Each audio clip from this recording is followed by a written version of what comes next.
verified. Priority 1 message from Starfleet coming in on secured channel.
Hello, captains, and welcome to the live broadcast recording of episode. What episode is this? Is this 476? 476.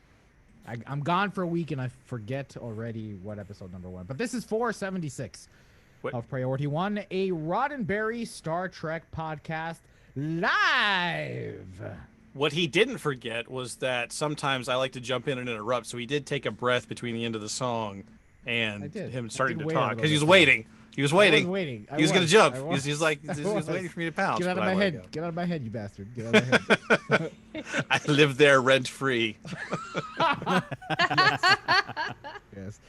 So it's good to be back, and you guys did a fantastic job last week. Thank you for holding down the fort. Thank you, Jake, who was working tirelessly behind the scenes to make sure everything was in order and everybody was getting things done. Same for you, Skiffy, and the audio team. Thank you all. Thank you. It was a great show. How was your week off? Good. It was good. Wait, nice 2 weeks? 2 weeks off? No, I was gonna only a week. Oh. It seemed longer without you here. Didn't it? Just an interminable tear. Yeah. So yeah, no, it was good. It was a good time. That's all. It was good. That's fine. That's all. We don't need details. Elio, you look different. You've done something. Something's different about your camera and your view. I may have gone a tan. No, you've got LEDs under his light, under his shelf. Yeah, so I'm doing a little bit. I'm trying something different. I replaced the LED lights that were on my shelves back here. I did put new LEDs in my shadow box, but if I turn it on, it's way too bright.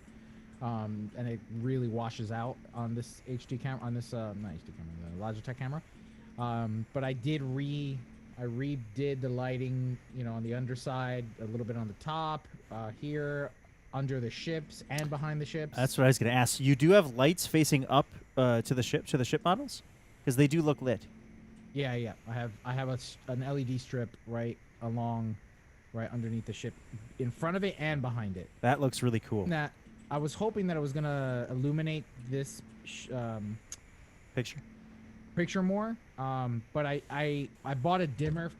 I bought a dimmer for the for my overheads, so I'm hoping that I can dim the overheads enough where I still get this fading effect here around, while still lighting this and this.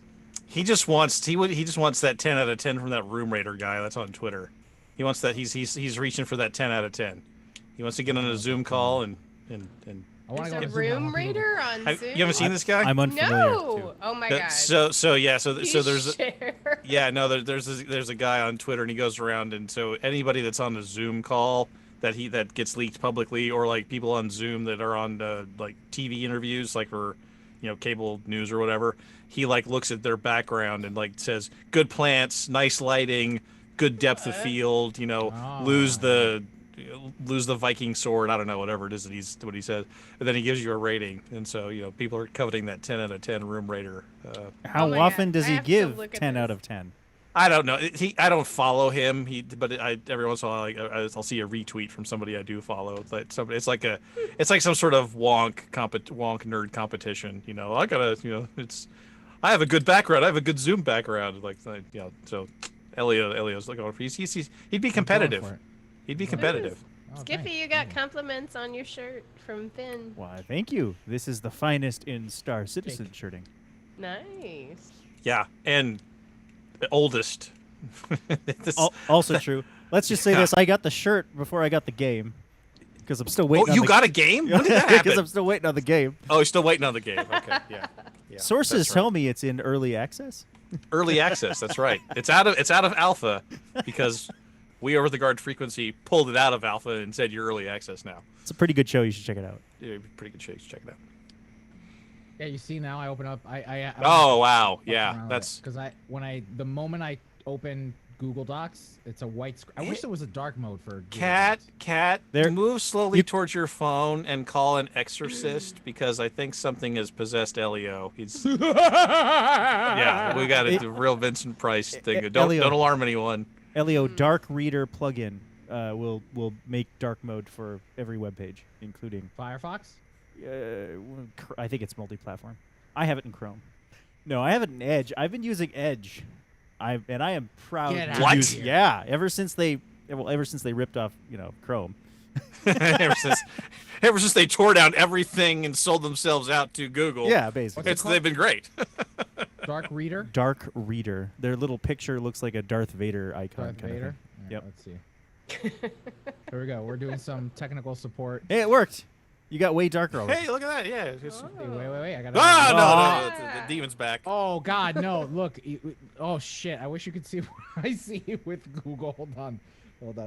It's adjustable, by the way. Screen share it. We've done more banter in this pre-show than I think we've done like the last 8 weeks. Like this is like 8 weeks worth of pre-show banter. We're like totally unscripted too. Wholly unscripted. Didn't even need the prompt. No, we didn't even need. No, we just like ran out of the gate bantering. We're just there. Yeah, I'm gonna have to disable this. And we're still making good radio already for Elio to all right do whatever it is he's doing. Never do technical things on a live right. show. All right, let's do a show, shall we? Okay. Well, that's kind of technical, isn't it? Ish. Don't tell anyone, but what we do is not hard. Wait. This part isn't anyway. Hang on, I gotta adjust my brain back to Elio's method of counting 3, 2, 1. I gotta make sure. I did it his way when I was 1 click. I did it his way while he was gone. I like that. Kept his seat warm. Do we have to do that too? Yeah, we have to. We all have to. Okay. We have to. Yeah. All right. Yeah, that's right. Jazz hands. I fit record. Strike a pose. All right, I'm gonna hit the big red button for intro. In 3, I'll do the opening. Cold open. Okay. 3, 2, 1. This is Elio. Intro sync 1. This is Kat. Intro sync 2. This is Tony, still dizzy from head banging on the intro. Sync 3. This is Skiffy. Intro sync 4. Okay. Intro in 3, 2. This week on episode 476 of Priority 1, we trek out Terrestrial Trek. Chris Pine's pining, Takei's rapier wit, why James McKinnon loves bananas, and Bob Picardo's newest role. In gaming news, we're joined by a community member of Star Trek Online to share his story. Additionally, Additionally, we look at mobile games for updates on timelines. Hello, Captains. You're listening to episode 476 of Priority One, a Roddenberry Star Trek podcast. Your weekly recap and review of all the major news happening in the Star Trek multiverse.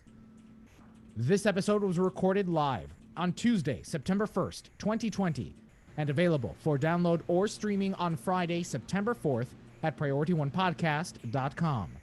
I'm Elio. I'm Kat. I'm Tony. And in our audio booth is our chief engineer, Skiffy. Hello. Guys, thank you so very much for holding down the fort while I was away last week. You guys did a fantastic job doing the show. I did, in fact, listen to it. And you guys did great. So thank you all. And thank you to Jake behind the scenes for making sure everybody had their assignments. And thank you. And actually did them. And actually did them. But most importantly, a big thanks to you, Elio, for coming back. Yes, thank you. Thank you. He can't leave for more than a week at a time. You know that. Without your support, none of this would be possible.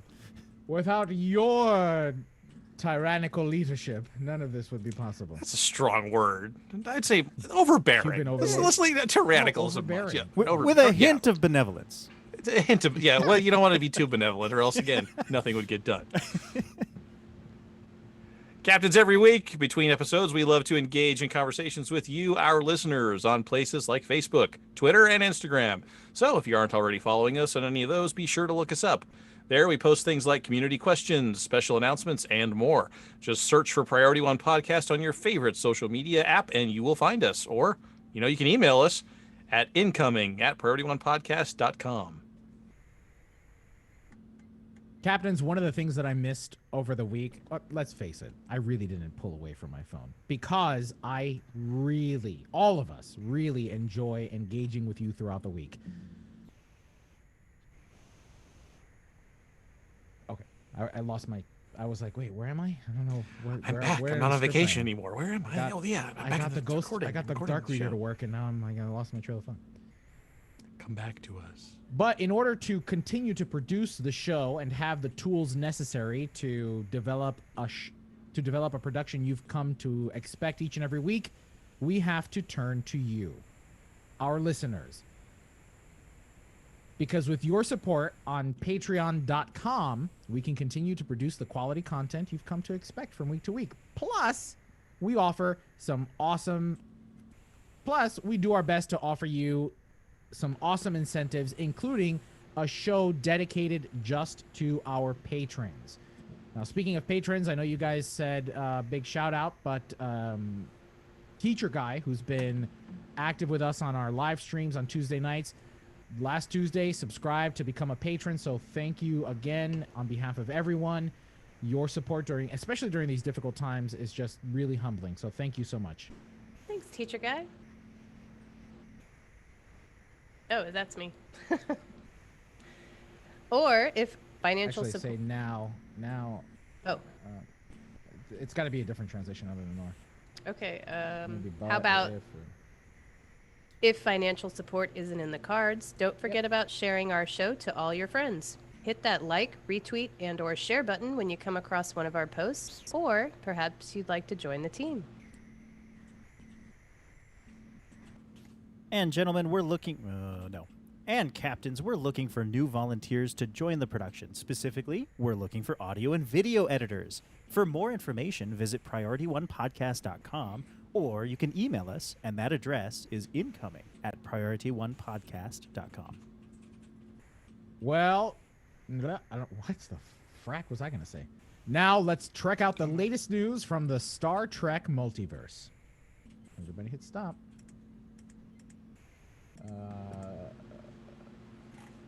It's amazing how 1 week actually does kind of throw off your groove. You lose muscle memory. Right, but after 1 week. Yeah. Crazy. A week? I lose it in a day. Well, you see, Kat, if you do this for 8 years, that muscle memory gets ingrained pretty deep, but you start to lose it. I mean, it does take a week to fall off. So, Skiffy, I have a question for you. I'm sorry, I can't hear you over the name of the Google Drive yelling at me. Where did you get the audio file that Jake pulled? Because I don't see an episode 476 in here. I got it from the script, where he's posted a nice little link Jake you can click on.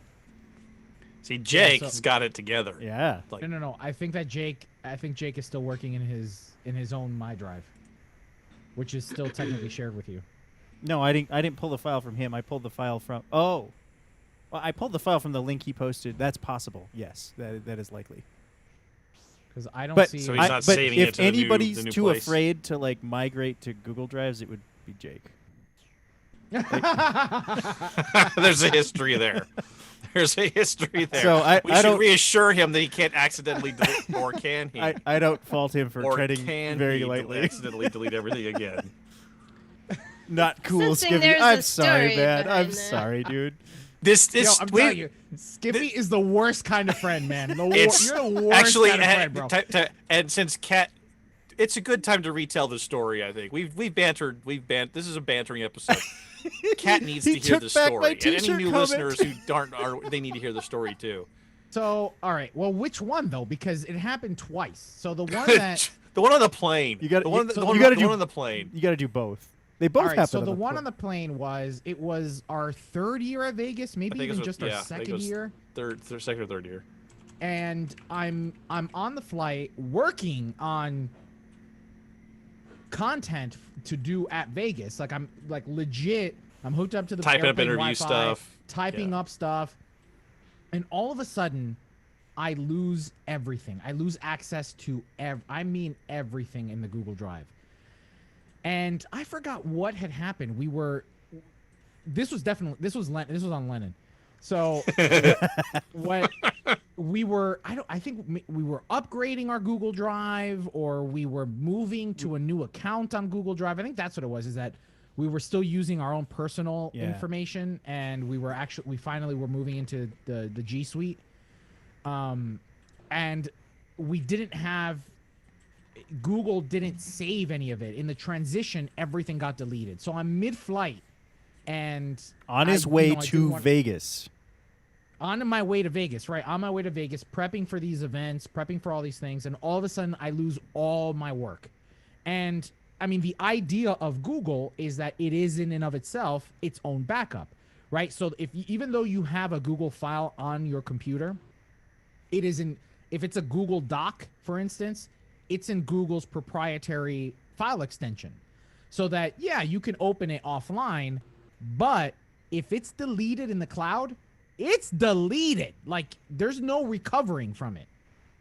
So it's not like I could blame, oh, I didn't back it up. It wasn't a backup issue. It was that the cloud evaporated, right? So I'm panicking, I'm freaking out, I'm messaging everybody while I'm in flight, mid-flight. I think Tony, you were still driving. I don't know where Lennon was. I mean, obviously in the UK, but it was probably like 4 o'clock in the morning. And what the hell happened? Yeah. But that's the first story. The second story, and the one that is specific to Jake himself, is that he was new. I had just given him access to Google Drive, and I mean, So Jake was already unfamiliar with how to use Google Drive, and to be fair, Google Drive was still new. Like I think it still hadn't picked up. Like people weren't depending on it as much as they were on Dropbox, right? So as if you use Google Drive now you can in fact keep a copy of whatever on your computer, and if you delete it on your computer, you delete it in the cloud. Jake was unaware that if he were to delete it on the computer, it would also delete in the cloud for everyone. So all of a sudden, one night, I'm working, and I see all these folders start to disappear. One by one, just vanish. Poof, gone, poof, gone, poof, gone. And so thankfully, I wasn't mid-flight. I wasn't anywhere. And so like immediately in whatever group chat we were using, oh my God, did somebody delete something off of their drive? Like, and Jake was like, yeah, I didn't know that if I deleted it on my desktop, on my computer, it was going to delete it in the cloud. Oh my God, I'm so sorry. And so to this day, I'm pretty sure Jake is crying right now. I'm pretty sure we've made Jake cry now. To this day, it's still. It's okay. We can laugh about it now. We can laugh about it now. Not Jake. Jake still doesn't laugh. Jake's not gonna laugh. Well, it Jake's not seems laughing. like now. Yeah, we just moved again. We just migrated again, and so Jake's hesitancy to maybe use the new system is understandable. You know, he's waiting for us to work the bugs out and Jake, to make sure it all. Jake in chat goes, "It's still not funny." But it all clearly all is forgiven because he's still our favorite producer, right? That one was much easier to recover from because all I had to do was tell him, all right, go to your trash and move everything just back, untrash right? things, Restore.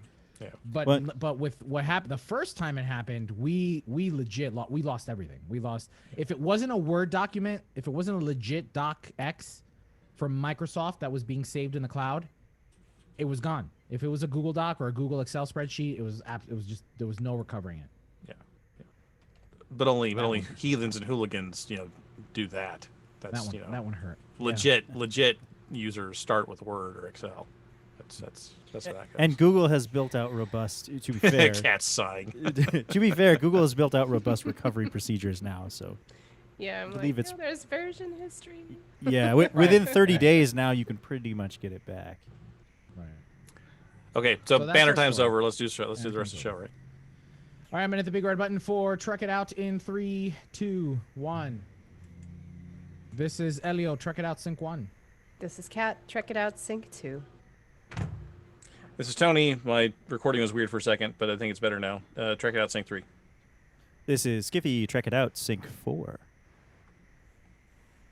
All right, Trek It Out in 3, 2, 1.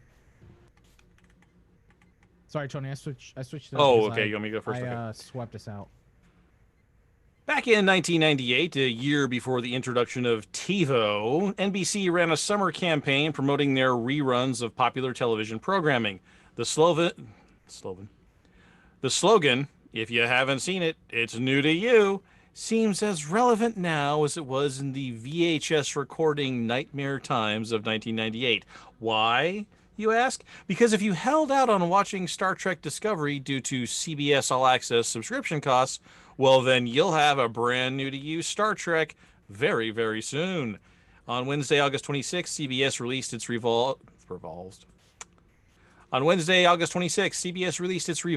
fall lineup. The original CBS schedule featured fan favorites, including NCIS and Young Sheldon, as well as newcomers like Chuck Lorre's Be Positive and Queen Latifah's The Equalizer reboot. Due to COVID-19 restrictions, CBS pivoted towards reality TV and previously non-broadcast programming to fill the gaps. One of these non-broadcast programs is, as we implied already, Star Trek Discovery's first season. CBS Entertainment President Kelly Call said of the revised lineup, quote, "This is hardly a traditional fall season, but we are prepared with a strong slate of original content while our regular scripted series begin production. Based on our current timeline, we hope to start rolling out our previously announced fall series as they become available in November." End quote. So when will you be able to catch Discovery over the air? Starting Thursday, September 17th, Discovery will air from 10 p.m. to 11 p.m. following the popular Big Brother and Love Island. So I don't know. For me, I can't help but think that this is not good, right? That CBS is doing this not just because of COVID, but because they're struggling to get subscriptions. Like, that's what it seems like to me. My read here is that All Access is covering the broadcast people's butt. Yeah. I feel like they don't have anything to show. There's no content. Yeah. There's about to be a very serious lack of new content, so they're just trying to fill some spots. Yeah, that's what I gather out of this too. It won't hurt their all access subscriptions because if anything, it'll entice people to subscribe to see what happens next in season 2. So you're saying that this is because broadcast television is suffering, not subscription, not their subscription. Yeah, and this not is an attempt to like what Skiffy said, draw people in and say, hey, if you haven't tried it, you should watch this and subscribe. I mean, of the ones to show to the general public for free on, broadcast TV. Maybe they want to earn more fans, but I don't think they're trying to drive people to subscribe. I think they just need to put content on the air that people will watch. I agree that the subscription driving is a nice ancillary perk that may occur, but I really think all the networks are struggling for new content to air. Yeah, and don't forget that Discovery, the first 2 shows were already broadcast once. When they premiered. The first 2 shows. Just the pilot, just the first. The second one you had to subscribe to CBS All. The second one you had to subscribe to CBS All Access to watch, following the terrestrial over-the-air premiere of the first episode. Mm-hmm. The first episode was the till 2-hour thing, though, right? No, the first episode ended just as Burnham gets thrown in the brig, and then for the rest of the story, where Giorgio dies and whatnot, then that all happens. Oh, spoilers! Oh, please. If anybody watching this has not watched Discovery yet, I'd be real surprised. Well, they're about to see it on broadcast, so you just spoiled it. You just spoiled the broadcast. Way to go! I'm so sorry. If you haven't seen it, it's new to you. It's new to you. Now, all right. So how about this? Let's talk about this for a second. It has to air late at night from 10 to 11 because of FCC rules and enforcements about the Klingon boobs material in Star Trek Discovery, right? The fact that they're afraid children will be watching. I don't think does boobs happen in the first season? I think boobs happen in second season. No, first season. First Flashback season. With Ash. Yeah. Yeah. Oh yeah. Oh, and the torture bits, that's in there too. Yeah, and Right. the F word, with Tilly. Right. Yeah, you can't say that. It's in there. All the things that they said were taking advantage of the fact that this isn't for broadcast. Look, we can do it. Look at all the cool things we can do because it's not for broadcast. Well, guess what, kids? But I feel bad, right? I feel bad that kids can't watch Star Trek, right? We've had this conversation before, and here it is now really, really in your face that Star Trek Discovery cannot air on terrestrial television without it being late at night where it's more likely that kids are going to go to bed. Well, fortunately, kids have their own series coming soon. Lower Decks. That's true. No, not. Oh, sorry, what? No, Prodigy. one. Sorry, the other one cartoon. Kat, why don't you read that leads us to our first community question. That leads us to our first community question this week. Will you be watching Star Trek Discovery on CBS? Is this your first time viewing the series? Let us know in the comments section for this episode at PriorityOnePodcast.com or by replying to our community question post on our social media channels like Facebook, Twitter, and Instagram. I will say this, it's going to be interesting to see the television edits. But moving on to other types of Trek, Star Trek legend and Twitter connoisseur William Shatner has a history of changing his mind. He wants to play Kirk. Kirk's story's already told. He loves his co-stars. He has problems with his co-stars. He wants to go to space. Well, no, he still wants to go to space. All right, that one's a bad example. But you see where we're going. Now, what about the other actor who's played Starfleet's youngest captain, Chris Pine? We ask because this week, August 27th, new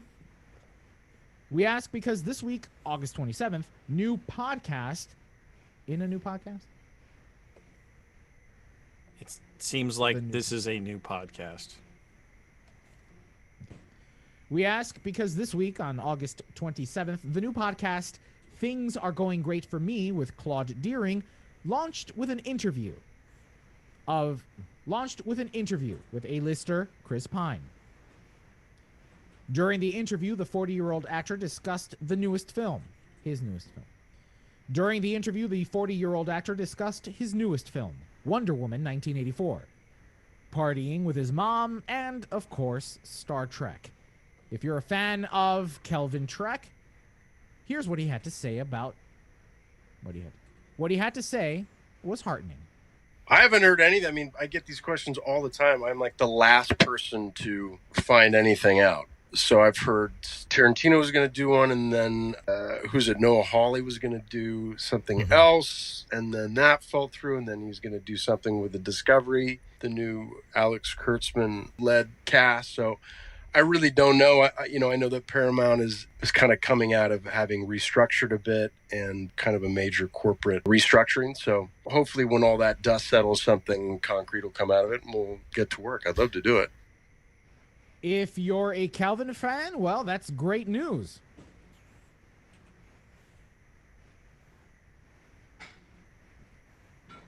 And it brings us back to Pine's convictions. His interview was recorded in April of this year. So if he is prone to changing his mind like his fellow Kirk actor, who knows where he stands today? Be sure to follow the link in our show notes to listen to the full interview of Things Are Going... Be sure to follow the link in our show notes to listen to the full interview on that episode of Things Are Going Great for Me.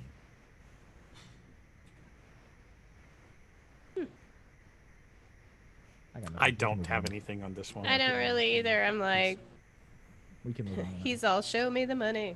Yeah, of course. Yeah, him and Hemsworth both. I know, right? Huh. Another social media guru, Straight Outta Connie, had some interesting things to say about his time on Star Trek and whether or not he'd be interested in a return. Actually, let me stop.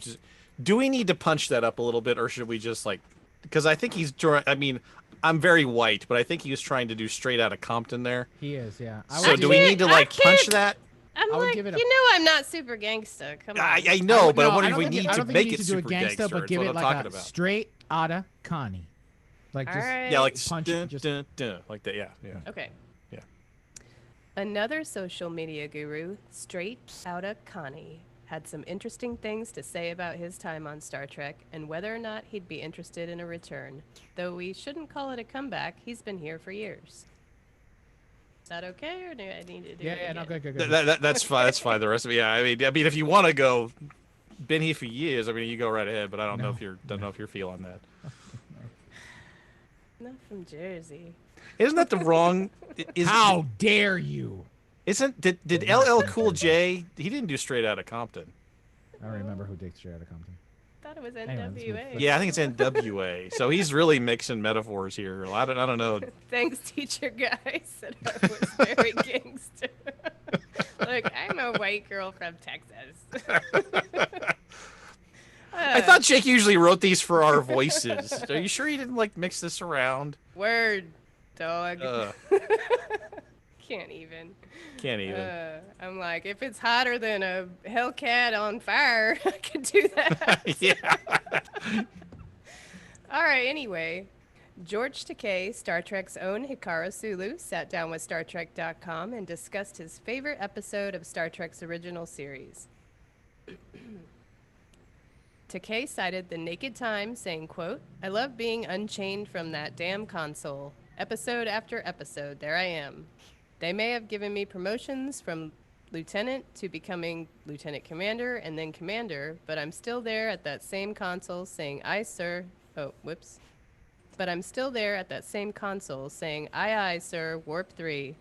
Well, at least in that episode, I showed them that I had a life beyond just, aye, aye, sir, warp 3. I can fence," end quote. Takei also revealed some on-set drama regarding that episode, telling Beck's April May, quote, "Well, the fencing was an important scene, and I didn't know how to fence either. I had to take formal fencing lessons a couple of weeks before we did. Dang it. I had to take formal fencing lessons a couple of weeks before we were to shoot that. Jimmy Doohan, who played Scotty, was a very perceptive person. He heard the sound of my stamping and panting and huffing and puffing and walked all the way from the opposite end of the soundstage. Just as I'm lunging, he appears behind the flat and I miss him literally by inches from his nose. He was shocked and startled and went rushing back to the set, complaining to the assistant director, 'George just assaulted me with his fencing foil,' end quote. For more of the interview with the ever-entertaining George Takei, including what he thought Star Trek VI should have been called, and whether or not he would return as Sulu, check out the link in our show notes. I never knew that there was fan petitioning for a dedicated Sulu series following Star Trek 6. Oh, that makes sense. I mean, Christian Slater was there. I would have watched it. Yeah, I wonder what that would have looked like. I wonder what that would look like today in today's television. Like a nice Sulu story arc. That might you just get John Cho, and then just the pieces will just fall into place, and then you're done. Get John Cho. Those are nice anthology-like stories that I would love to see come out of CBS All Access. But too bad they couldn't have done like a mini series or something creative with some of those characters, the other characters. Curse you! What's your name? What's that guy's name? Dang it! I just was hearing about him, and now I can't remember. Kurtzman. No, well, that guy, but no. Yeah, that guy. The CBS guy. All I can think is. Moonves? Yes, Moonves. I have this other author in my head, but dude. It's not the same one. Yeah, that guy. Well, anyway. Well, it is Emmy season, and there's lots of for your considerations going about, including Star Treks. This time, Sci-Fi Wire spoke with a behind-the-scenes star, department head prosthetics and special makeup effects, James McKinnon. And as it turns out, McKinnon is in front of the camera as well. The 5-time Emmy winner and this year's nominee for his role as makeup director on Star Trek Picard talked about his secret weapon.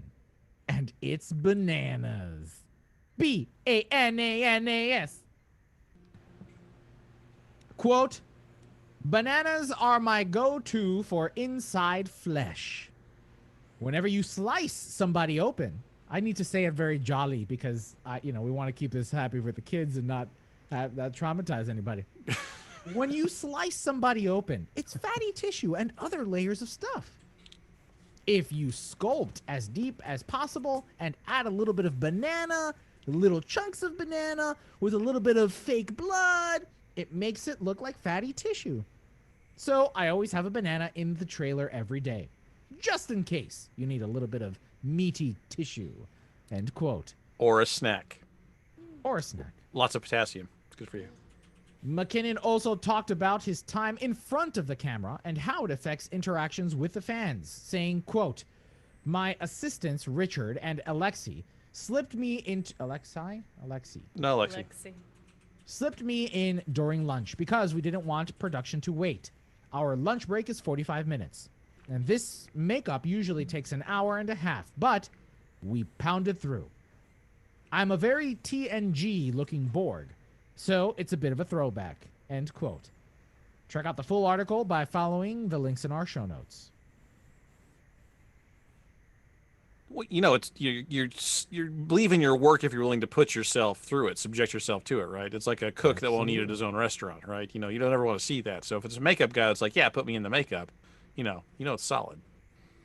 Absolutely. While we're talking about the Borg and Picard, I want to point out that XBs, I think, are some kind of a joke with Alex Kurtzman and Akiva Goldsman, because if you watch Fringe, the 4th and 5th season, the child that they are protecting and that is going to save the space-time continuum is referred to as XB and then a series of numbers. So I'm wondering because doesn't JJ have this ongoing thing with Red Matter, like some kind of, like, Red Matter is always an ongoing plot device in his stories. I'm starting to wonder if XB was done on purpose with some kind of inside joke with Fringe and the creation of Fringe. You'll know if a smoke monster and a crashed jet airliner show up in the next season of Discovery. Good point. You'll know for sure. Good point. Smoke monster for sure. Yeah. I mean, we could put money on that thing.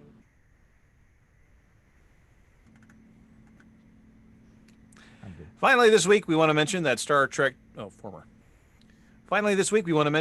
Star Trek doctor and all-around great science ambassador Robert Picardo has landed a new role on the Kickstarter film To Meet the Faces You Meet.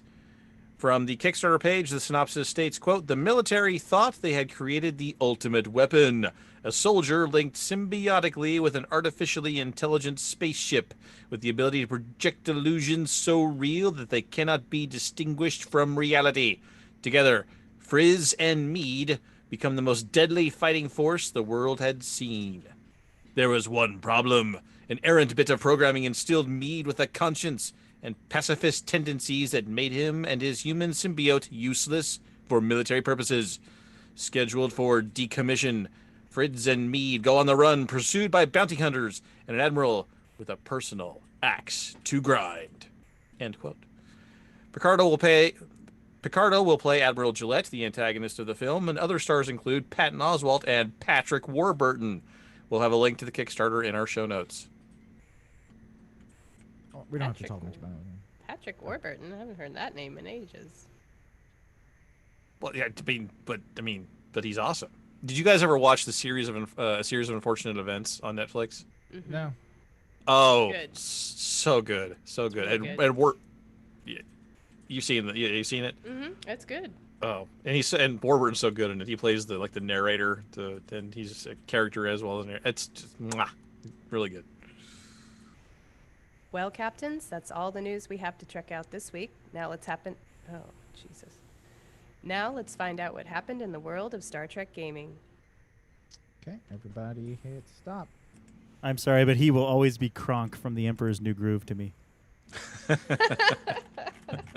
My spinach puffs. Warburton is what's his face from Family Guy, right? Yes. Okay. Joe. I know who it is now.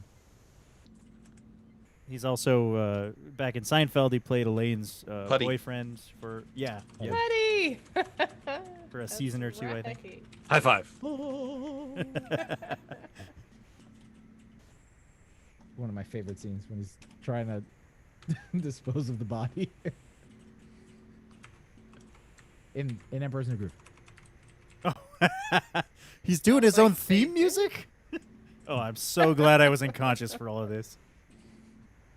Squeak, squeaker, squeak, squeak, squiggly, squeak, squeak, squeak. Did you eat the acorn? Squeaker, squeak, squeak, squeak. All right, so we've got a guest coming on the show this week. I had the privilege of speaking with him when I was on vacation. Sorry, I'm doing two things at the same time. This is about not doing technical stuff at the same time doing the show. I know. So I think I'm gonna bring him on. You guys ready? Do it.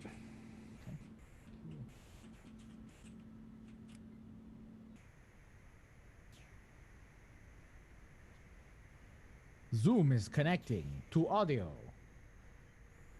What? You know what? Why was that a Dracula accent? I don't understand. It's his new lighting. It's the lighting. The lighting, and it's the slicked back hair. I want to do a a podcast. We did not cover that because I did the same thing this week. I can't. Yeah, it's still hard, man. I can't. Get out of my head. First of all, I don't. I think I have a big forehead. You do, and I do too. Look at the size of this. So thing. I don't like the slick back look. I don't like it. It's not good. Well, Kat's modeling our solution for us. We need bangs, Elio. No, we've got to embrace the bangs. We got to just do it and then just cut them. Or Klingon prosthetics. Oh, there you go. Brow ridges. That's what you need. Allie's got those. I've seen it. You could borrow her forehead thing. Hey, George, you there? Yep. Awesome. Hey, George. Awesome. You don't have to turn on your camera, or you can. Oh, there you go. Wait. Am I on? I don't see myself. No, I don't see your camera yet. No, you don't have to if you're not comfortable. I'm trying. It's not working too well, so I don't know what's going on with my laptop. What kind of an IT guy are you? Hey, look, I use Teams. and does everything. Yeah, he's done it. And it's done. Plus it's after hours, man. He does that 8 to 5, dude. Yeah. After that, he's done. Like, screw it, I don't care. Yeah, my video is not working for some reason. I don't know why. I'm sorry. Okay. We are a radio show, so we all have radio. Have you tried turning it off and back on again? Radio. I have. It probably doesn't help that I'm using my work laptop to do this. Shh. We won't tell. Don't anyone. Sorry about that. I'm a black guy with locks. He's doing technical things again. You can see. No, where is it? This is where we normally make good radio. George, can I assume you can see us okay? Oh, I can see all of you. Yes. Yeah. Actually, I was trying to figure out why my camera isn't as good quality as you guys, but well, it's a uniform quality. It's uniformly gray or black at this point here. We got it's uniform. So it's doing a great job of doing that. I'm gonna stop recording a quick second just so that any mess up the fact that I can record on multiple. Record separate audio file for everyone who speaks. Yes, thanks. Skippy, do you mind doing a recording on your machine too? Yeah. A backup. All right, you Tony, got to warn me about that kind of stuff. Oh no, it's fine. It's fine. No, that'll unfortunately mess up some stuff I've got going. That's fine. I will. You're gonna make me a. Actually, I don't think I can make you a co-host. We got a record button. Oh yeah. I guess Skippy, did you make him co-host at the start of this? I did not. Hey, there we go. Hey, there's the camera. Hey, there you are. Nice. Okay, now hold on. If you're my Starfleet, lighting is horrible. It you got the RGB thing going on. And there's a problem here because if you're Starfleet intelligence, you don't put up Starfleet until it's a secret, man. You don't just broadcast that. Who? No, Section 31 is the secret. Oh, all right, my bad. My bad. Everybody knows Starfleet intelligence. Okay, they're fair. like the legit branch. Okay, all right, I see where you're going with this. All right, Yeah. I see where you're going. All right, so I have a record button, Elio. Do you want me to just push it? I'm hitting record. Let's see if it's happening. I've got a button. I've got a little light that says recording up top, so I guess it's working. Yep, no recording. Okay. All right, we're gonna start recording you know what? Since we're recording in Zoom, let's not worry about recording. Don't worry about Audacity. Okay. Yeah. So right. As long as we've got it Zoom. All right. So 3, 2. Captains, this week for Star Trek Gaming, we have a very important story to tell. While I was away on vacation, we had a player post onto our Facebook page a screenshot of a boilerplate message that came from Perfect World Cryptic Support. And in that boilerplate message, it had explained that his ship name was automatically renamed because it violated the terms of service of the game itself, right? The name of the ship was not offensive. It was not vulgar. Did not hurt anybody. It was the USS Black Lives Matter. So when I saw the post, I didn't want to out this player. I didn't want to out George. I didn't want to out you. So I made a sort of cryptic tweet. Haha, pun intended. Where we've used that joke a lot over the years. We do. Where I had said something along the lines of, okay, so you can have a ship name like the USS Snowflake, or a player named after a horrible Nazi doctor, or a ship named after a horrible Nazi soldier, but you can't have something like Black Lives Matter. So things were resolved, and we'll get to that part momentarily. But now I want to introduce our guest, the player who reached out to us. George, thank you for coming on to the show, and thank you for being willing to tell your story and to share a little bit about yourself to us. Thanks for having me. So I want to start when I reached out to you to get a little bit more information, a lot more information actually, about what had happened and what transpired. You know, we had a really good conversation. You know, it was really moving, and I kind of want to start from the beginning. I don't want to dismiss anything just to talk about the game, right? Gotcha. So tell us a little bit about yourself, and how and what Star Trek and how Star Trek has played a role in your life. Well, I'm originally from Chicago, Southside Chicago, Illinois. Um, and I, went to the Navy, joined the Navy at 18, right after high school. Um, did my 4, got out. Um, as anyone can tell you, it's not really easy to make that transition. So I fell into some hardships. Um, Finally found my groove um, with a little bit of IT well, actually, I worked a lot of different jobs. I worked for Home Depot and Lowe's, land floor, and doing plumbing. Um, but um, I I found myself into working IT a little bit, doing entry level IT, and I ended up working for the Securities Exchange Commission as a help desk technician, call center type thing, doing pretty well. And then I got into a little bit of trouble with the law. I was accused of breaking into someone's home and stealing their car. Um, they made the police report. The police contacted me, and I went in, and they arrested me immediately. Um, and then, of course, being in jail for about 3 to 4 months, like I was, you're going to lose your job. I lost my job. I lost my home. I lost a lot of my. I lost a lot of. I lost everything I had. The only thing I had when I came out of jail was a book bag that I went in with. I was found not guilty after all of that, but I was still homeless. And It was that. It was then that I found Star Trek. I'm a late comer. I didn't watch it when I was a kid because Southside Chicago, black kid on Southside Chicago, you didn't watch Star Trek. That's just not what we did. But as an adult in my 20s, I found Star Trek, and I found Geordi LaForge, which is my all-time favorite character on Star Trek, and he was the ship's engineer, and I emulated him. I wanted to be him, uh, and it really gave me um, the motivation to keep going and to really try to become what I am now, which is a system administrator for a company called TE Connectivity. I lived in group homes. I did whatever I had to do. But Geordi LaForge, that vision of Star Trek and what it meant to me about, people, there was no money in Star Trek, so people just wanted to be successful for the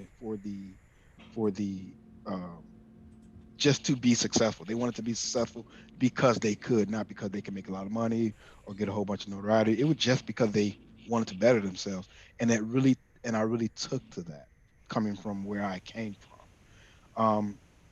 And after going through all of that, I can say now that I owe it all, and this is not a this is not a this is not something I'm trying to gas up. I really owe my success to the ideals that Star Trek put forth.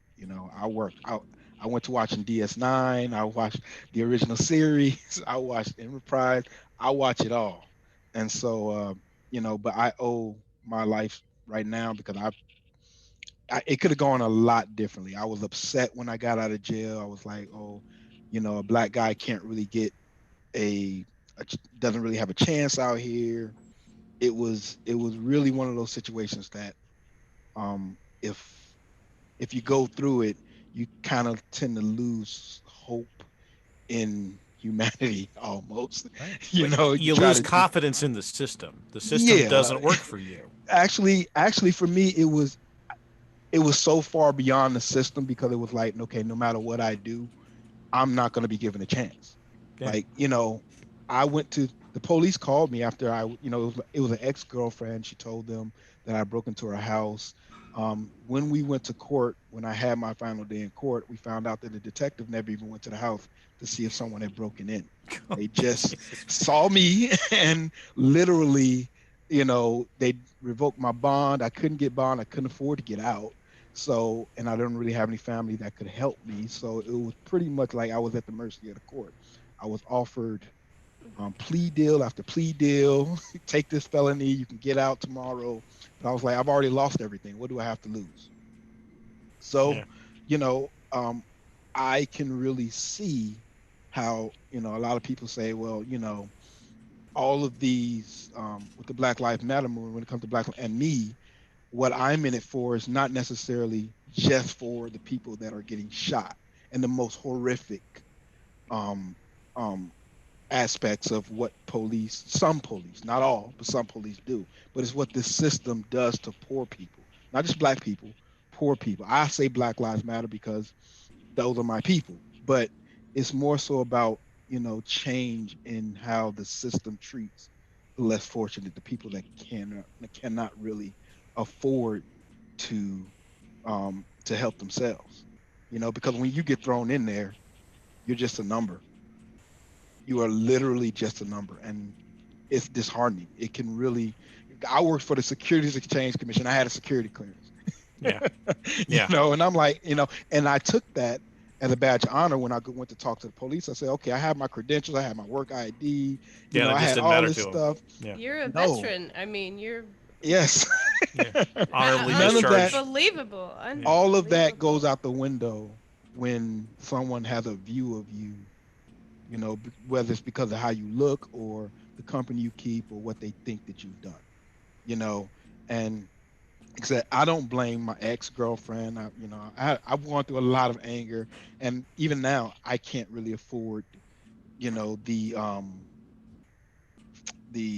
therapy I guess people would need, to get through all of this. So Star Trek was my therapy. When I got out and everything was falling around me. Back then, Star Trek, you could watch Star Trek on YouTube. That's how I watched it. People would upload whole episodes. Oh, the good old days. Yeah. Oh yeah, those were the good old days. Yeah. And so, go ahead. I'm sorry. Well, I was gonna say, so yeah, you when the system is designed, when in real life,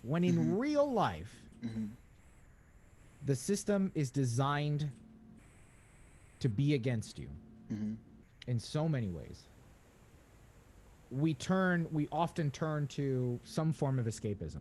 Right. I'm grateful to hear that yours happen to be Star Trek, right? Because, my own mother, heroin addict, people turn in different directions. And you found something to grasp onto through Star Trek, which is fantastic and moving, which makes it, this next point, even more important: the need for representation. Right. We've heard stories like this when someone like Nichelle Nichols gets on stage, or LeVar Burton, about, people like us, just like us, walking up to them saying, it meant so much to me, right? Representation, entertainment as a form of escapism. This is why representation matters. This is why it's important that people of color are seen on screen, right? So talk to us a little bit more about how, we spoke on the phone a little bit. We spoke on the phone for quite a bit last week. We were talking, you shared, thank you for sharing your story. Thank you so very much. Thank you. Very moving. Well, I'm curious, if I may ask, what's your journey to Star Trek Online then? So way after, when I became stable, and my son would come and stay with me, and he's a gamer, I'm a gamer, we game. And when I actually knew when Star Trek first came out, I couldn't afford to get it, because that's when gaming was going online and you had to pay all this money, and I'm like, I'm not going to be able to do that. You know what I mean? Yeah. But the subscription days. Oh yeah, but I've been playing Star Trek Online for maybe the past, when I first started, it was off and on. I was like, oh, let me try this. I did the free account, And I've been paying it for like 5 years now. You know, in those 5 years, I've spent an exorbitant amount of money on this game. Yeah. Join the club. Yeah. I have spent way more money than should possibly. But before I say that, I just want to say one more thing. Okay, one thing I left out. Just real quick. I'm from a place called Ford Heights, Illinois, which is a suburb of Chicago, South Side of Chicago. Um, what you said about representation is very important because I come from a town where their entire police department was arrested for corruption. The entire town. The entire police The department. entire police department. And I'm not saying that to say well, all police are bad, but when I was as a young black African American kid growing up, when my first job at 12 years old was a police officer giving me a backpack to take the backpack from one corner down the street, down the block, on my way to school to another corner. Oh, that was my first interaction with the police. They handed you a backpack. Yeah. Now I can't tell you what was in the backpack. Oh, you have no idea. Yeah, because I was too scared to look into the backpack. Well, that's this the was smart the police. Just, yeah. But my mom had always told you you don't call. I come from a household where my mom, my grandmother, a lot of black kids are taught you don't call the police if something's wrong. That's just what you don't do it because the police are not there necessarily to protect you. They're there to control. And what I've been seeing on YouTube, I now as I'm an adult, I see the need for the police. But with all the protests that I've been in that have been all peaceful, but all of the upheaval, even the police representation matters for the police. I need to see more police. Like I posted a video recently of the police walking up to protesters, shaking their hands, kneeling as a symbolic gesture, and joining in to say, hey, we're with you. We understand.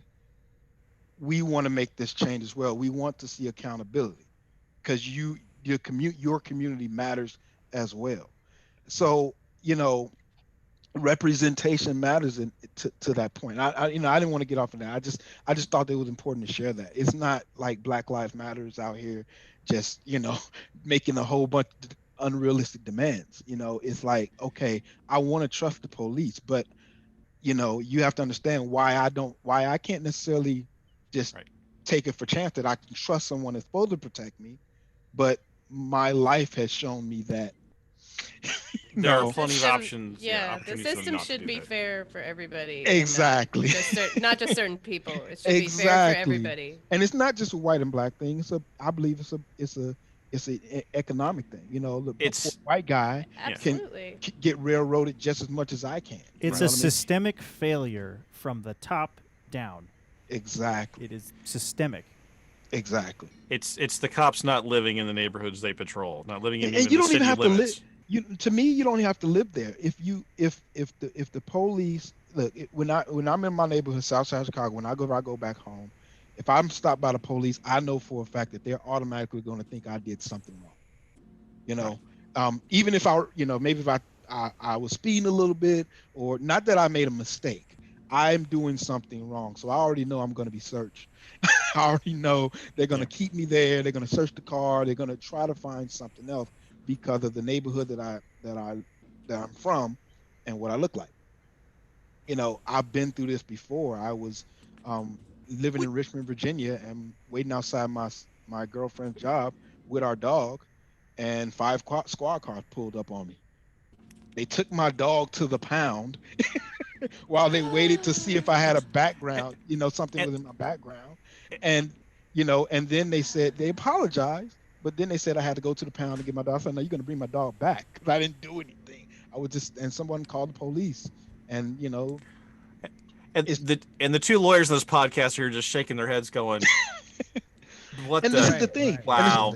Wow. At the time, I was probably around maybe, 24, 25, and this is the issue. The issue is I don't know the law. I don't know, people, you hear people on TV say, I know my rights. You can't do this. I don't know. Like, if I say that, I could piss this police officer off.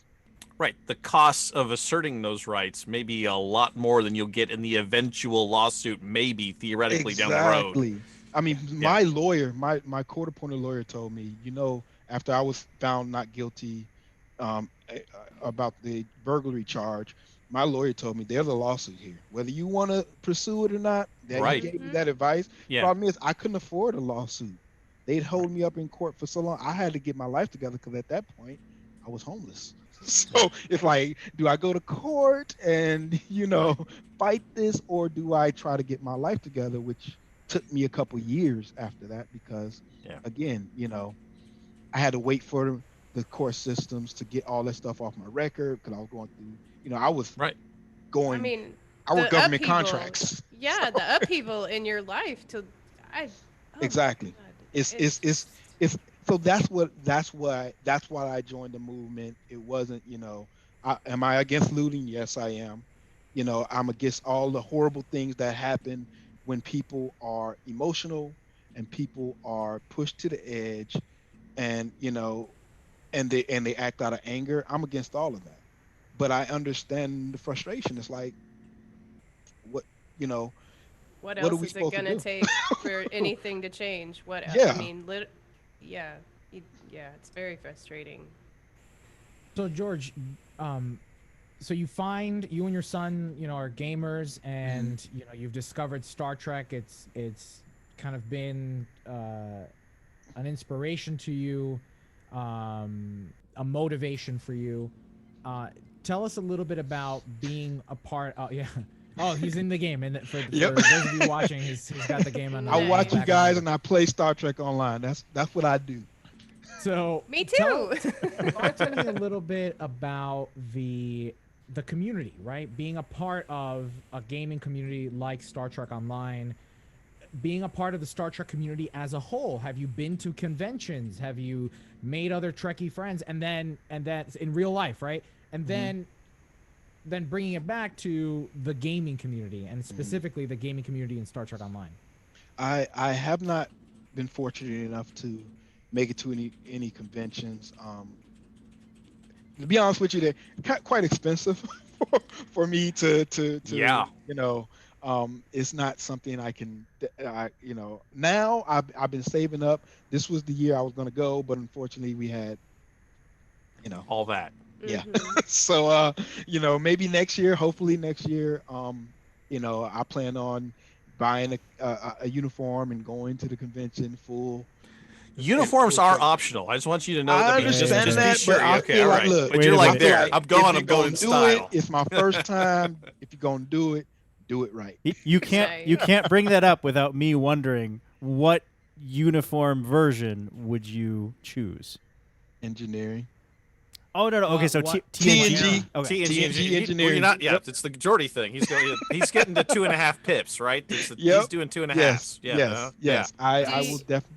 Do you remember the first episode that you saw? The first episode that I saw, which was the first episode that I saw? Okay, so it wasn't the first episode of Star Trek. It was, I believe it was the one where Geordi LaForge. It was the space baby, the space entity. Oh, where they fixed the milk. Yeah. They had sour to try to milk. fix him with Leah Brahms. They had to fix. Yeah. Oh, this is awesome. You know what I mean? So then I try to go back and watch the first episode of Star Trek. And maybe I should have just started from where I was. Yeah. When I went back, I was like, wait a minute. This is not the Where same was the good stuff? The other one was kind of Worf's head was all weird. His hair is all short. Yeah, he had this big, it literally looked like they just glued. Where'd that blonde lady come from? What's that? Yeah, it's like, where'd she go? But I powered through. That's right. Yeah, you gritted down. Yeah. Geordie's going to be awesome here in a little while. I'm going to see it. It's going to happen. And it was 100% worth it. But back to what you were saying, for me, now I've made friends that are Trekkies. I read after reading the book Trekonomics, which yeah, I love that book. That's over. No thanks. I'm not interested. No. Let me put it. Not read. I listened to the audiobook. I think that still counts. If I want to go to sleep, I will probably do that. Dude, I drive to Chicago. I drive back to Chicago for my mom and family all the time. So that's what I put on, and it doesn't put me to sleep. Yeah. Because I like what they talk about. But after reading that book, I like going into the forums and I like talking to other Trekkies. We have really in-depth conversations about, what the world could be, what humanity could achieve. And that's what I love about the community. It's not just, oh, this is some great Star Trek, this is some great science fiction. It's okay, you have a society that has gotten rid of all of our major issues. Racism gone, they got rid of money, everybody's there that's just trying to make themselves better. And, like it's just this great world that we're still learning from. And it gives me hope. It's like, okay, these are other Trekkies are like-minded individuals that believe in the best of humanity. You know what I mean? We live now where everybody's divided and we're squabbling over our little problems and this, that, and the other. But it gives me something to look forward to and to strive for. And that's what I see in the community. Whenever I log on to Star Trek online, that's the world I enter. That's the world I enter. We're all captains. We're all doing our thing, and we're maybe getting dilithium, and we may be doing all these things, but we live in this world where we have met our potential as a species, and that's a beautiful thing to me. I didn't have any interaction with excuse me, I didn't have any interaction with white people until I went to high school. I was from an enclosed Black community, and it's so growing up, it was kind of hard to talk to someone from a different culture. You know what I mean? Right. Like even as an adult, you know what I mean? And I was in IT and I would have to gear myself up to talk to someone from another culture, But when you watch Star Trek and you get in that world, everybody's all like, it's just a normal thing. Like, hey, this is, I remember watching the original series when Abraham Lincoln came and he could not, and they could, and Uhura could not understand why Abraham Lincoln was apologizing for the way he was speaking. And it was so alien to her that, he may have had racial undertones. People make a big deal about the first kiss, but I think that was probably a bigger deal. For me, that was a bigger deal. Like I said, kissing that was taboo at the time. Right. But to see this society that did not even recognize racism, like it was kind of alien to them, that's where, I feel like we can get. And Star Trek may not be perfect, but it's a great blueprint. It's a hell of an improvement. Oh, you know what I mean? Yeah. So let me ask you, all right, being in the game community, Star Trek Online, right? You would expect that a majority of the community would share in those ideals, share in a future of unity, equality, social justice. And yet, when you log into Star Trek Online, I mean, all you need is 5 or 6 minutes in zone chat to see some horrible things, and people saying some horrible things, right? Yeah. So, we George Floyd was murdered, and we're a small little podcast, and we did our thing. We said players, just give us 3 days, don't log out, because we're at a crossroads. We're at a point, maybe not a crossroads, but we're at a point where silence can send a very wrong message, right? And so we took Cryptic to task. We said, listen, as a massively multiplayer online game with a community that can behave much like the Wild West, we think it's important that a statement be made to make it clear that racist, vitriolic nonsense will be squashed when seen and reported and when caught. what is your experience like in Star Trek Online, and then this will lead us into how you and I started talking. You know, what has your experience been in Star Trek Online and the community with respect to seeing some of the nonsense that can happen in Zone Chat, seeing people with horrible racist ship names floating around space and Earth space dock, or these character names that, you know, idolize Nazi war criminals. What is that like for you? What is that experience for you? And then what did you do to protest that? Well, for one thing, when I fly around in my ships, all my ships are named after African American leaders and historical figures, all of them. And I have a lot of ships. So, harken back to the whole I spent way too much money on this game. All right, you got a lot of ships, all right. Yeah, but like, for instance, when I would see, the Robert E. Lee, or the USS Nazi Party, and like, I've seen this. That's a good one. Like, seriously, I've seen this stuff, and sometimes I join chat, and because like, I have Thurgood Marshall, and people will literally go out of their way. Some people will literally go out of their way, and I think it's a very small percentage of people, but they go out of their way to kind of make a jab at me, or this, that, and I'm not crying victim. You take, hey, ignore them. You know what I mean? But when I saw all these people with all these different groups, and all lives matter and blue lives matter, and I was like, well, okay, I'm going to represent the movement that I believe in. Black Lives Matter. I in no way was trying to say, nobody else's lives didn't matter. I'm a black guy, and I'm proud of that, and and it's a movement that I joined because of my son, and for change and things to get better. So I was like, hey, you know what? I'm gonna do this. This is a positive thing, right? Well, like you said, the disheartening thing was, when, after seeing all these other people and name their ships whatever they want, basically, and speak the certain way that they speak. I think it was like 2 or 3 days I had my ship, named Black Lives Matter, and to get that email, like, they were threatening to they said, oh, you do this, you're it doesn't. I think they tried to make it seem like, I was, it didn't follow their guidelines, or whatever the case may be, for inflammatory content, or whatever the case may be.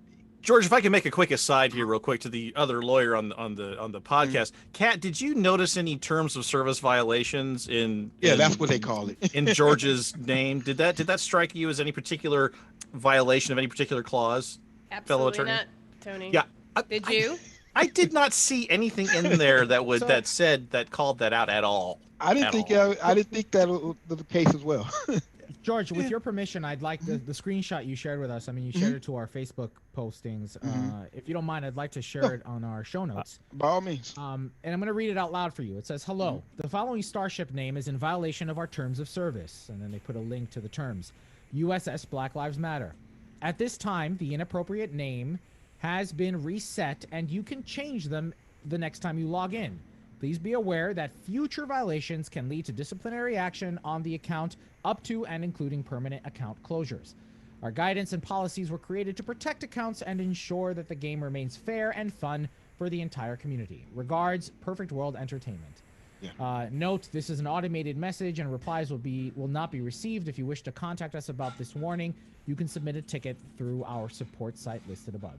So it was a message from Perfect World, right? It's not like you got a message from Mike Fadum or something. You got a boilerplate message, right? And you said that you had the ship name for several days. So what that seems to translate to me is that it wasn't that the system flagged you. It wasn't an automated thing, but that some other dumbass player felt the need to report you. Well, I don't mince words. Or I was going to say, or the name of the ship was added to their list of like it could have been an automated message, and they added Black Lives Matter to the list of unapproved names, which triggers it's theoretically possible. It is theoretically possible. Based on the conversations I had when I named my ship Black Lives Matter, and people would, I got some people that were saying awesome name ship, and then I would get the other spectrum. It's like, keep politics out of Star Trek. I'm like, you do understand what Star Trek is, right? Like you've been watching. Have you watched Star Trek? Like you don't really, right. If you watched during TNG, that whole thing was based on the Cold War. So I'm just saying, like, I'm like, I ignored that stuff until I got that email saying that, hey, and that was my first thought too. Somebody reported me. They didn't like that because some people were taking Black Lives Matter to as I don't know. I don't know how they make the jump to say, it's a anarchist group and stuff like that. There have been riots and all this stuff like there was after Rodney King and everything else that, when people are pissed off. So I'm just not the Black Lives Matter movement for me is a peaceful movement.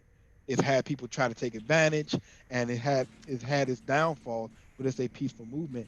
And anyone, in my view, anyone that sees Black Lives Matter as a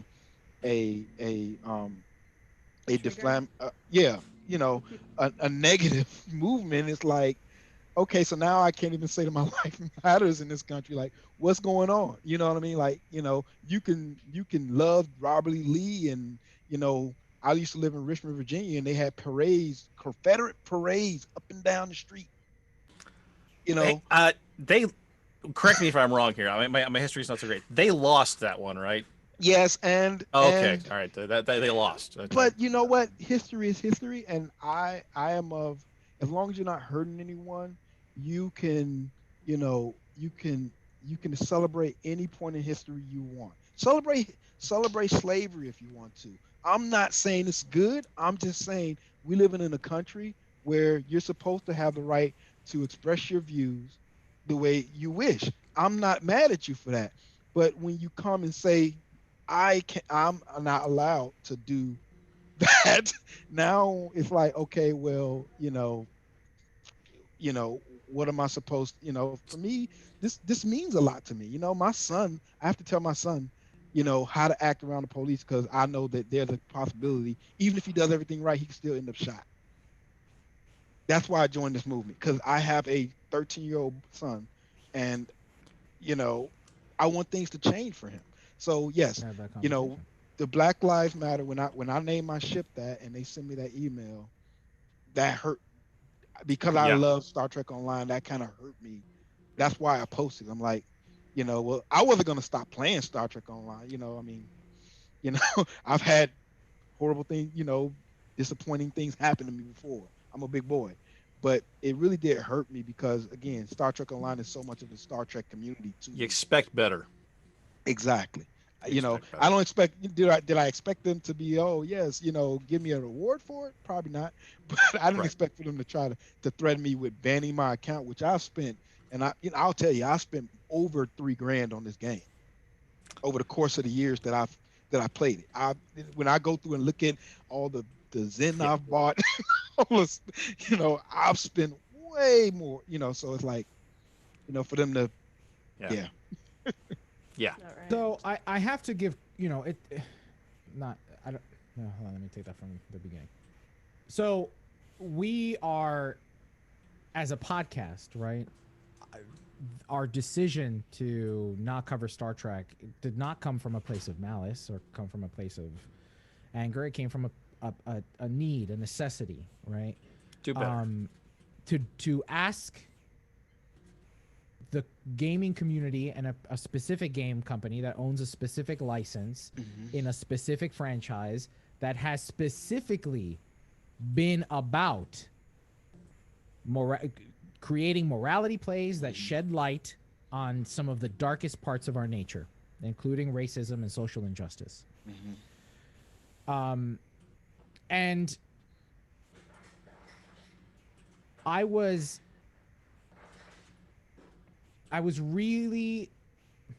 relieved to see the response from Mike Fadum and someone else who reached out about the situation. I posted it, I think, late at night, on one night, and then the next day I got several messages from various people at Cryptic wanting more information. Because remember, the boilerplate, but remember, captains, the boilerplate message was signatured with Perfect World Entertainment. So Mike Fadum reaches out to me. He contacts me. We get on the phone. I give him an update. I do, in fact, ask him, hey, is there anything else that's going to happen? And he said no comment to our boycott, Priority One's boycott of the game. But he did want to make something abundantly clear that something as innocuous as Black Lives Matter is not something they are prepared or willing to silence in any way, shape, or form. Mike told me about an instance on the forums that somebody had a Black Lives Matter themed forum signature, and that there was a group of players who refused to accept it. But no matter what, Mike was not bullied and did not yield to racist demands. So I'm proud of, and always have been proud of, the relationship that we've had with Cryptic and the members and developers at Cryptic Studios themselves, because they were willing and prepared to step up to the plate and say, no, this is in fact acceptable, and we are going to change the way we respond to calls for social justice within the game, especially when they're as innocuous as Black Lives Matter, right? As a statement of Black Lives Matter. So thank you to Mike for reaching out, for calling me, for getting on the phone with me, chatting with me a little bit. And I'm glad that, George, your ship is your account is no longer in danger. And I'm very grateful that you came onto the show to share your story, to talk about this with us, to talk about your relationship with Star Trek with us. It's an incredible story, man. You're an incredible guy. I'm so glad that we've become friends on Facebook. I got to say that chicken that you made this last weekend, I was really hungry. And I love to cook. I'm about to drive down to Virginia. That came from Captain Cisco. Oh. Nice. I'll tell you, honestly, he actually got me into cooking. Oh, nice. Yeah. Wow. Nice. I took classes, and it's my hobby now, but I love to do it. But can I say one thing before I go? Because I just want to thank you guys, because like I said, when I stopped watching the show for a while, I would listen to the podcast, but I stopped watching for the show, and up until I heard like a week or two before the show, you could say that you guys had stopped covering STO. And I was like, oh no, that's how I get my news. but I was like, I understood, and I was appreciative of it.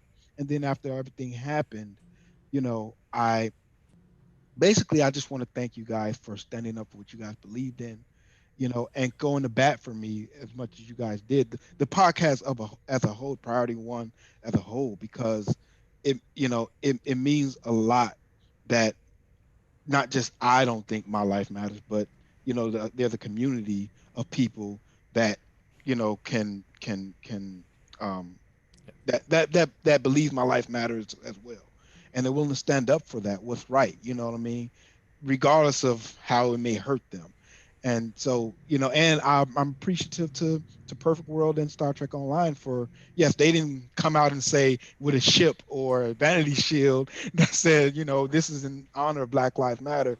But when it counted, when they found out that, hey, this guy is being unfairly treated, they stood up to that, and they was like, I have several ships now named Black Lives Matter, and I've had them for weeks since you went to bat for me, and they haven't sent me not one email, and that means a lot to me, because even if they won't say it, they at least giving me the platform to say, you know what, my life does matter, and my ship is named that. So I really want to thank you guys. I really, really appreciate it. Yeah, on that other show we do at the end of the show, we always say, if no one's listening out there, the deep black gets pretty lonely. So it's good to know that people, we got an ear out for you. And trust me, I'm fanboy. On the inside, I'm fanboying. No, listen, thank you. All of you. It's I want to we be were both like, let me talk to some lawyers. This is I can read those terms of service. Show me the clause. There's no clause. There's no clause here. You've wronged my clients, sir. I definitely appreciate your words, man, and thank you, and I'm humbled by them, really. But truth be told, I know I'm afforded so many privileges having light skin, man. I know I'm afforded it.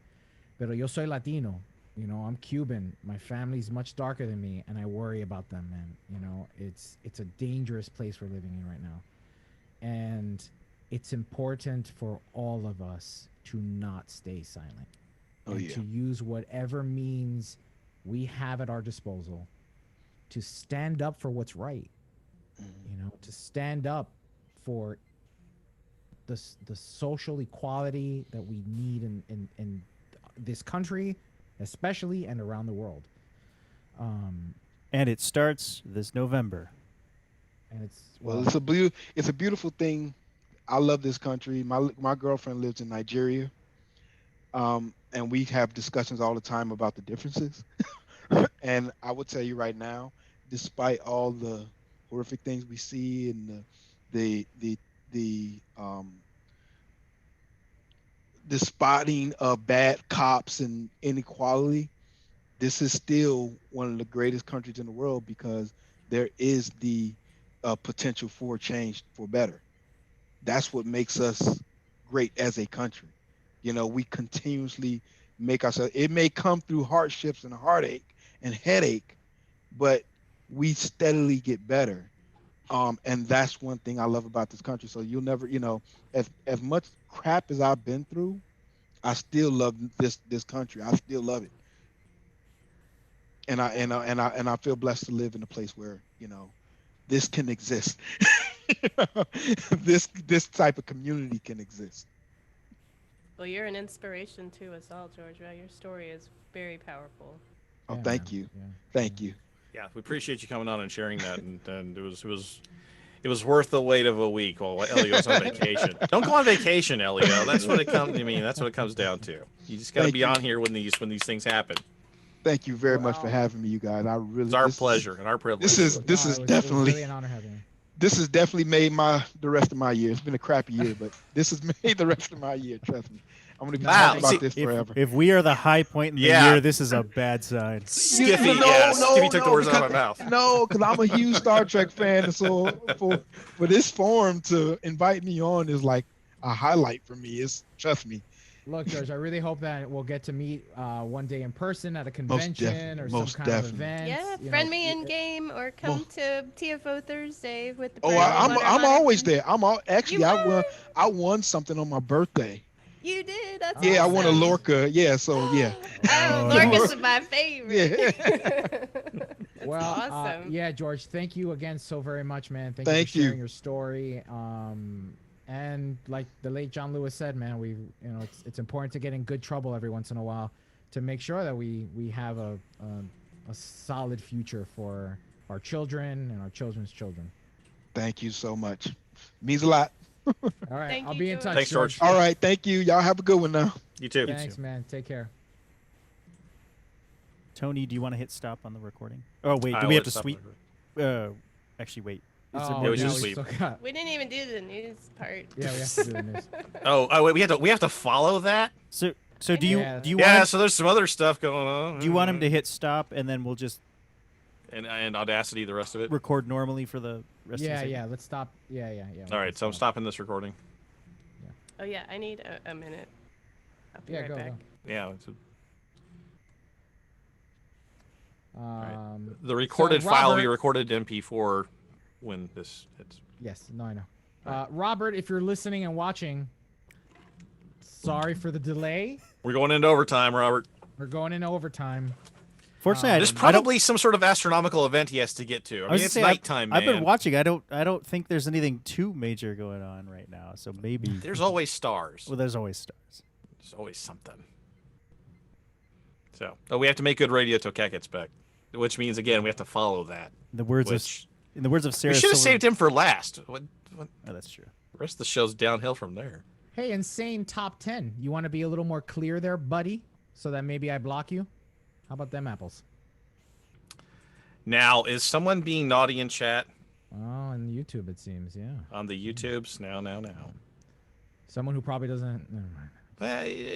This is part, and something I'm taking away from his conversation is the guy's relentlessly positive, which is it's amazing to me. So And amazing. something. This is the thing. This is the thing that I'm having trouble. I'm having a little trouble processing it, which is that's a big admission, a big confession from me. But the thing I'm having trouble processing is that it only took, I don't know, one guy, a dozen people, I don't know how many it took to trip the auto filter, whatever it was that got his ship, recommissioned, whatever you want to call it. And yet we've all noticed, we've all seen stuff that is either on the line or over the line the other way. And I've just gone, idiot. And even George has said that stuff's been directed to him, at him personally, and he's just gone, idiots, and just moved on with his life. I'm starting to wonder if that maybe is part of the problem.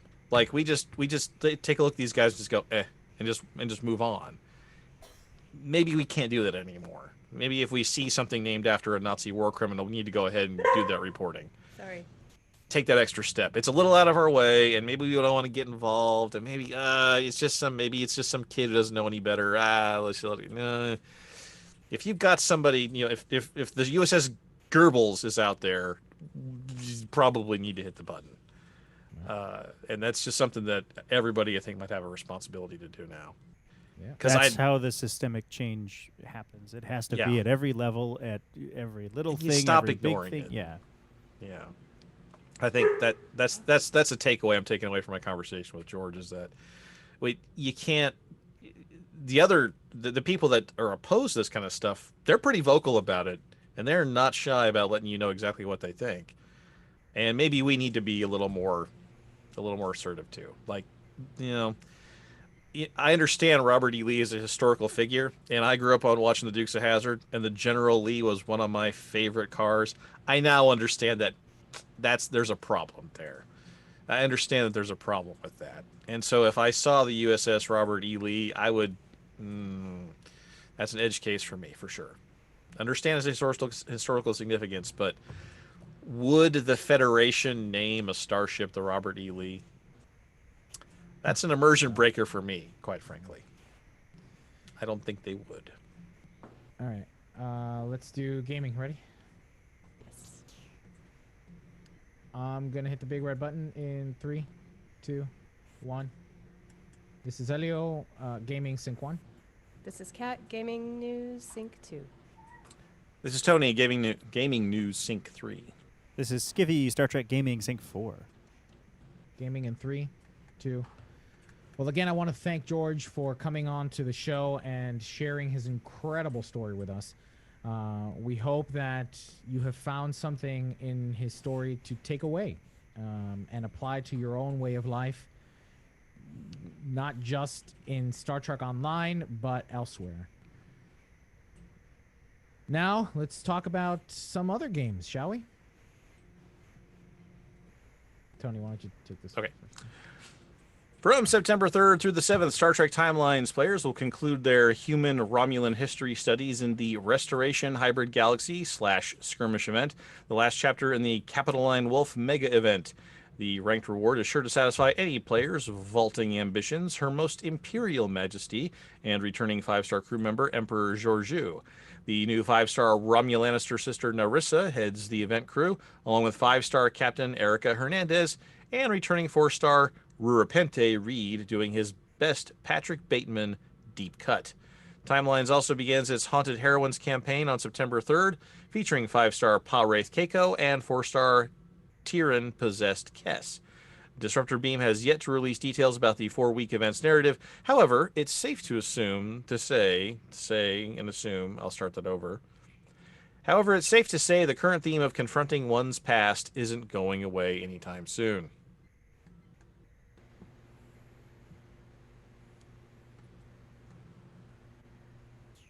Should I continue or? Oh, I'm like, okay.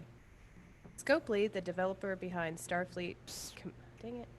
Scopely, the developer behind Star Trek. Awesome. Scopely, the developer behind Star Trek Fleet Command, purchased Fox Next Games. Fox Next. That someone needs to know.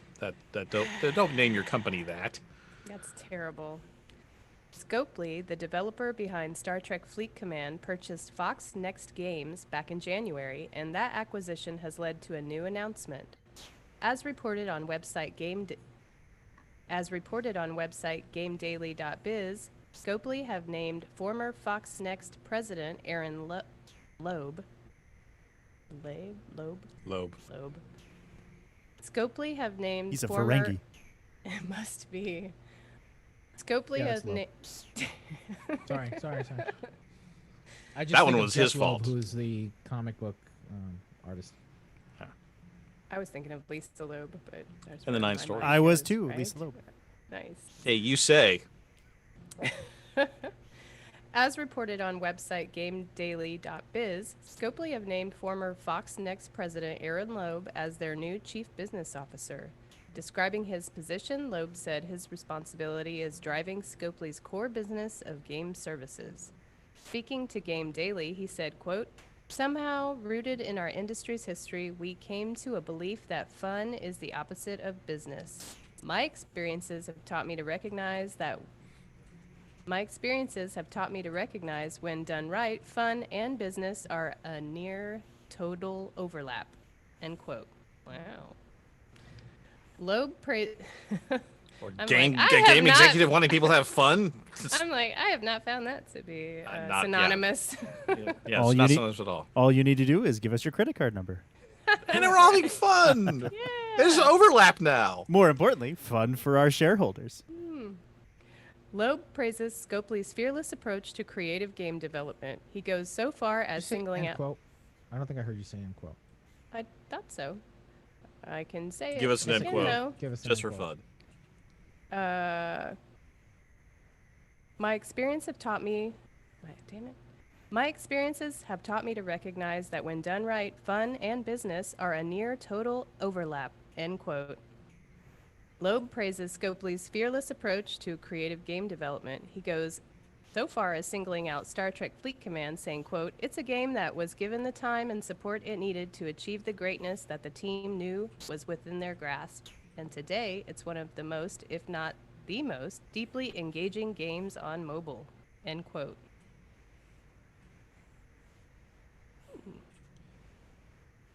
Tony, sweep us out. All right. That's all we have to cover this week in Star Trek Gaming. Now let's look on screen for the fourth. Yeah, it's fourth. Yes. Now let's look on screen for the 4th episode of Lower Decks. Okay, everybody hit stop. Moist vessel. Or what was it? Moist ship? What was the Moist vessel. No, Moist that was vessel. it. Yeah, I didn't understand last week's episode name, Temporal Edict. Is that maybe that's buffer time? I guess that's what they're calling it. That buffer time is yeah, probably. I do need to use the restroom before we go. I forgot how much more left we have to do in the show. Yeah, it's a lot. Robert, yeah, maybe we should think about rescheduling after hours. I'm fine with that. Unless because also Dr. Hurt's been waiting for Yeah, no, Dr. Hurt's been waiting, and I feel kind of bad. All right, I do have to use the restroom, though, so I'll be right back.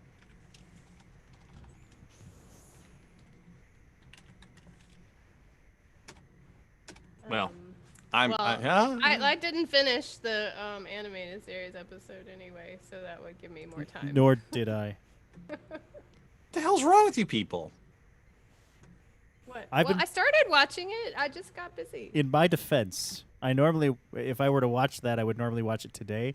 And the Avengers video game came out today for early access, and so it couldn't be helped. It couldn't. It was scheduling. Yeah, it was a scheduling conflict. No. I paid for early access, so I'm trying to get the best out of my investment. Sure, you're trying to get the most early access you can. Yes, exactly. I understand.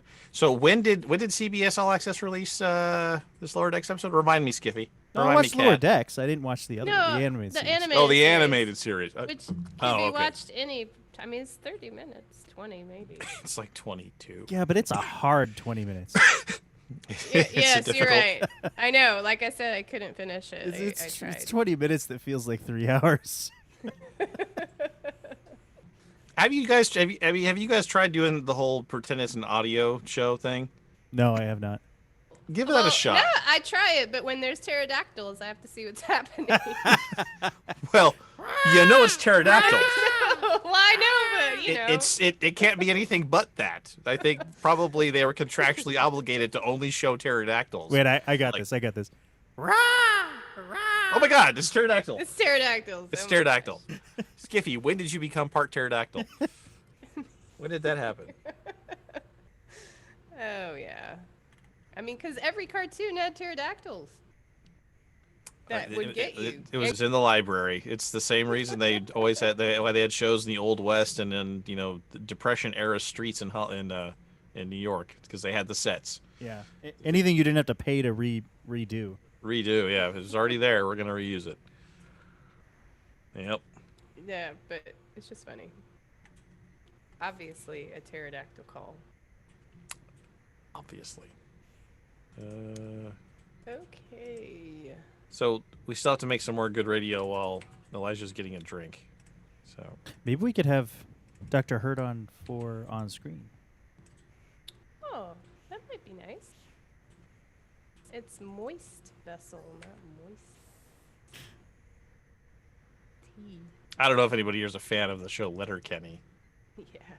Okay. Do you watch? Okay. So yeah. I watched the first season. Oh, I know. So there's the bit, right, Kat? You know the bit. You know the bit I'm thinking of. Yeah. Yeah. That whole episode, they just different words triggered people. They hated it, and so in the spirit of Letterkenny, they would just repeat that word as part of other words constantly. Just like for 5 minutes, they'd riff on using that word, like Moist Fist, Tennessee. And the moisty boss tones. So there's 2 or 3 minutes of people just inserting. Everyone's like, I hate that word, and they're all like, so many of my friends hate that word too. Oh yeah, so they did it for a number of words I don't care to repeat during this family-oriented podcast. We got everybody fooled on that one, but yeah, So this is the show's episode name. Do you guys, let me ask you this, if we, at the rate we're going now, we would end roughly around the time that we end on screen, which means that it's another half hour for on screen, so we may not get done till midnight. Are all of us available tomorrow night? No, theoretically, yeah. I have I'm not, but that's okay. I don't need to be a part of that. All right, so Robert and Panda. Oh, Panda said no. One question for you, since he's already in our waiting room, do you want to have Robert as part of on screen? Are they set up for that? Oh, for recording separately, yeah, I suppose. Yeah. All right, let's plow through it. Let's do a quick on screen, and then we'll hopefully get through to on after hours. We'll do a short after hours. Maybe we'll just do an extent. Maybe we'll figure it out. We'll figure it out. Figure it out. All right. So I said, we'll fix it in post. On screen in 3, 2, 1. This is Elio on screen, sync 1. This is Kat on screen, sync 2. This is Tony on screen, sync 3. This is Skiffy on screen, sync 4. On screen in 3, 2, Computer, set Star Trek Lower Decks Season 1, Episode 4, Moist Vessel, on screen. Ugh.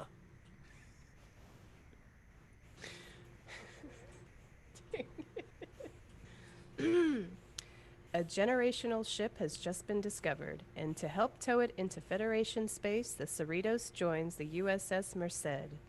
Unfortunately, Mariner finds all this boring, and her mother, the captain, wants nothing more than to get rid of her own daughter. But instead of just transferring Mariner, Captain... Is it Carol? I thought her name was It's her something first else. name. Oh, okay.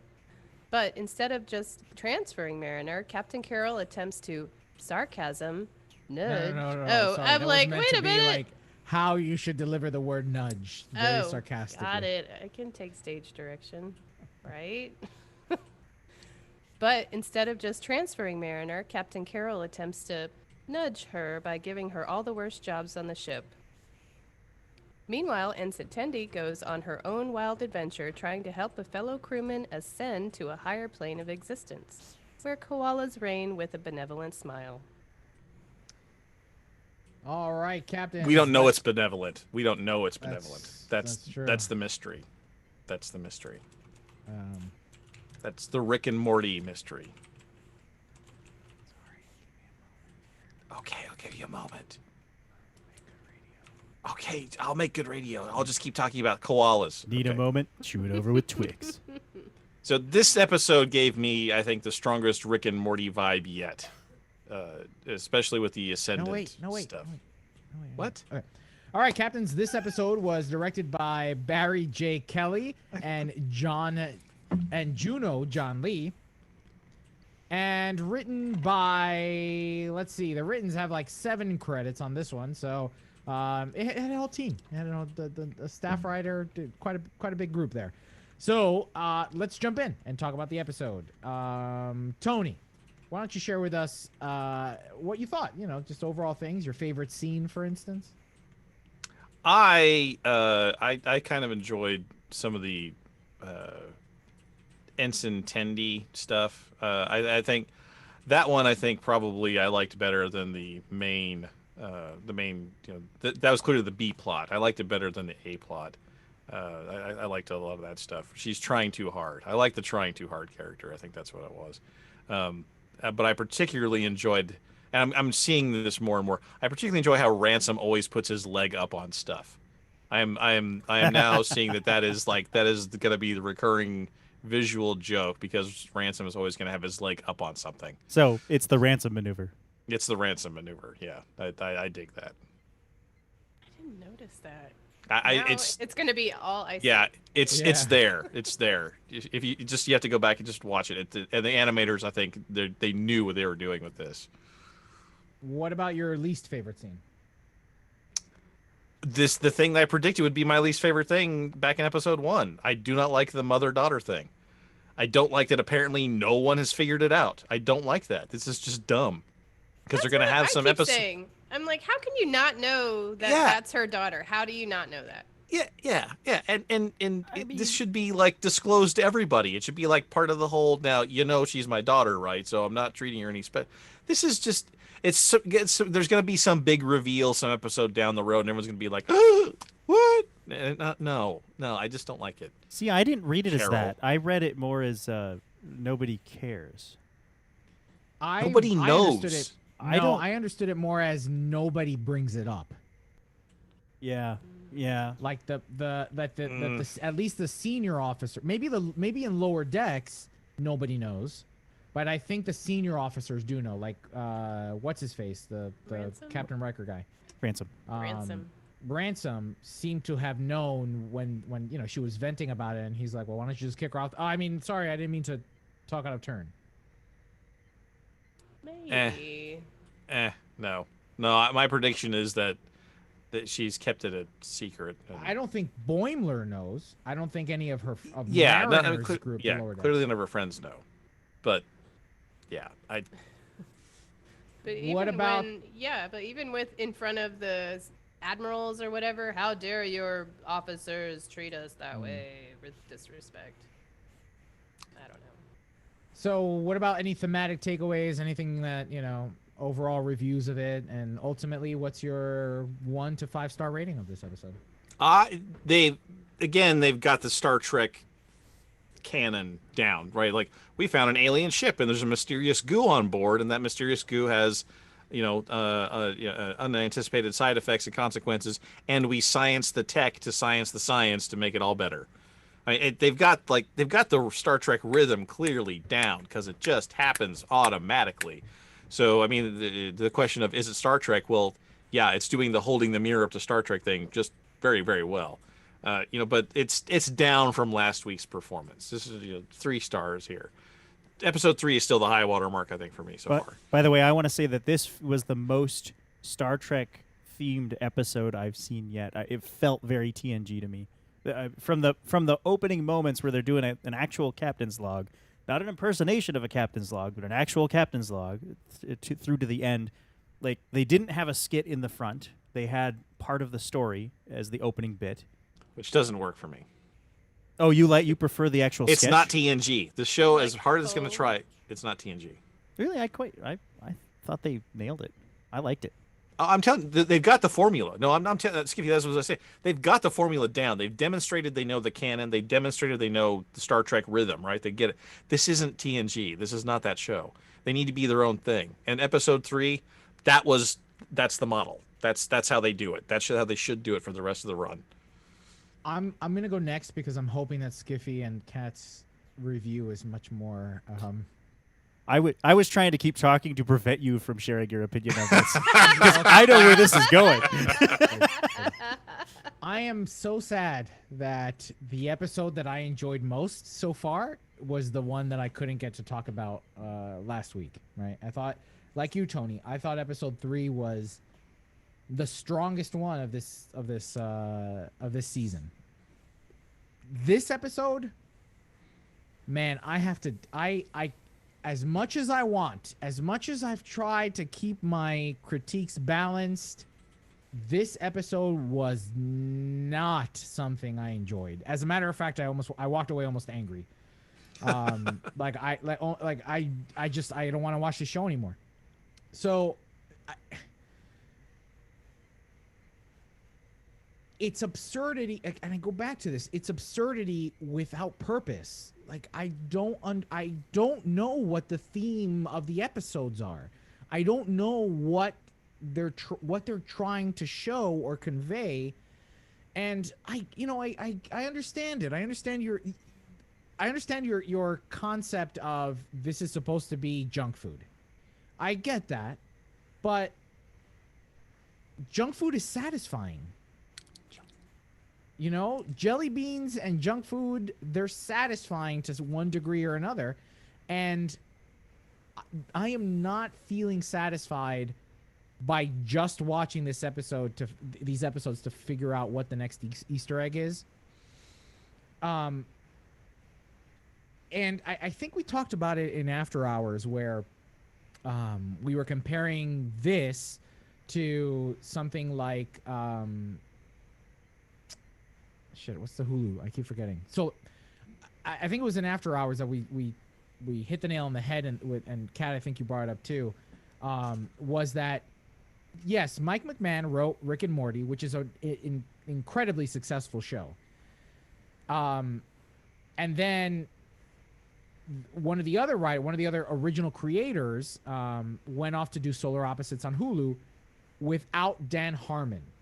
And I think that Dan Harmon is the linchpin to the success of Rick and Morty, because I think Dan Harmon grounds it. He grounds Rick and Morty, and he could potentially have grounded something like Solar Opposites.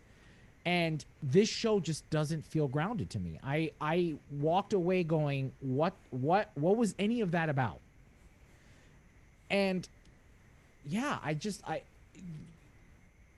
the only, if I had to pick a favorite part of it, yeah, it was following Tendi a little bit, but then that whole I want everybody to like me thing is just kind of, I'm done with it. I'm over it. Everybody's done it. I'm just kind of through with that trope.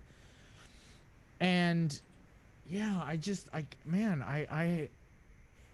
I'm having a really hard time understanding what this show is supposed to do other than say, hey, look, this is Star Trek and we're going to tell dirty jokes. Well, now I'm sad. I just can't. I only know of, I only remember one dirty joke, and that was the holodeck. And they bleeped it. They bleeped it twice. Yeah, it's pretty much always pretty much exclusively used for that. Well, but again, it supports my theory that bleeping things makes it funnier than actually saying the word, because you don't know what he said underneath it. You can make your own guesses. Yeah. Right. This just proves my theory that I've expanded on many times in the other show. Bleeping is funnier. Yes, it can be. Yeah. I don't know why we can't have that kind of humor and also have something that makes you walk away and think. You know, I Rick and Morty does that, and yeah, I'm gonna say it. The Orville does that too. Yeah. The Orville can be hilarious, but still give him. The Orville can be hilarious, but still be a morality play. I don't know why we have to sacrifice that part of Star Trek just for shits and giggles. Kat, did you like it better than Elio?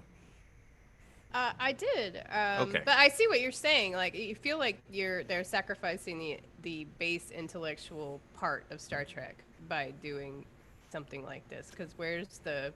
I mean, yes, there was problem solving with Mariner and her mom, but not really, because Mariner's like, I got this, Mom. Jeez, trust me for 5 seconds. You know? And the last scene with the Admiral, with the sensors thing, it completely negated the whole episode. Well, I loved it. I thought it was hilarious. I mean, it's funny. It was funny. Censor, definitely funny, because she's like, nobody says that. They totally make it funny. But, on a real life starship, you'd never disrespect your commander like that. But remember, this is episodic. She has to be an ensign again at the end of the show. It has to do that. So at least till next season. I understand that, but at least we could have moved forward on the relationship between her and her mother, right? No, that has to get reset too. Whatever. But Kat, what? It is. This is an I'm episodic not saying whatever thing. to you. I'm saying whatever to the grander scheme of this. I agree. This just goes back to my theme. Having her be the mom is just a terrible idea. It's just a terrible idea. So, Kat, what was your favorite scene and moment in the episode? I liked when the Ascension guy was like, I'm not ascending, I made that up. Then you're like, wait, what? It goes through all this to just say, I just wanted to blame you, Tendi, because I couldn't do it. It was so You're my patsy. Yeah. Yeah, I know. I didn't see that coming at all. No, it's a good twist. It was a good twist. That's why I kind of like that plot better than the A plot. Yeah. Yeah, but I guess Boimler just gets on my nerves, because I think for his rule, following the rules, that guy is, but he just goes crazy, insane, the only way I can get promoted is to be like Mariner. Everybody's an asshole on this ship. Yeah. Like, everybody's an asshole. Tendi is the closest person to not being an asshole. And even that, again, that trope, it's just... He's nice. Rutherford's nice. Yeah, you're right. All right. Except the only non-asshole. No. I mean, but again, he was more interested in the elevator than the girl. So I mean, that's not asshole, but it's just kind of self-centered. Remember, this is not your flagship. This is not your top people. It doesn't have to be. This is not your. Yeah, it's filled with the rejects. I get it, and I am not opposed to that premise. I'm not. It just, the rejects should find a way to be a part of society, right? And they're on a starship. They saved another ship in this episode. Hold on, hold on. I don't want to steamroll Kat.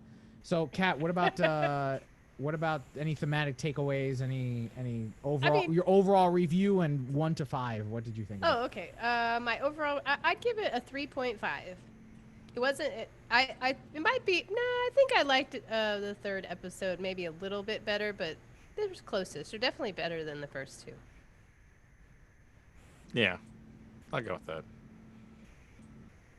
Go ahead, Skiffy. Tell me how much you love the show. The show as a whole, I adore. At this point, I'm all in. I'm watching it when it first releases. I'm watching it a second time with my wife, who this is the first Star Trek show that she actually asks to watch. She loves it. Haven't shown it to the kids yet. I think my kids are a little too young. Some of the jokes would probably, not there yet. Yeah. But it's way better than the other animated series that Star Trek has put forth. At least in my opinion. You know, you're talking about the actual animated series, right? The original. Yes. I mean, in terms of era, well, yeah, of course. But I would argue, right? Because people are gonna, I can hear it now.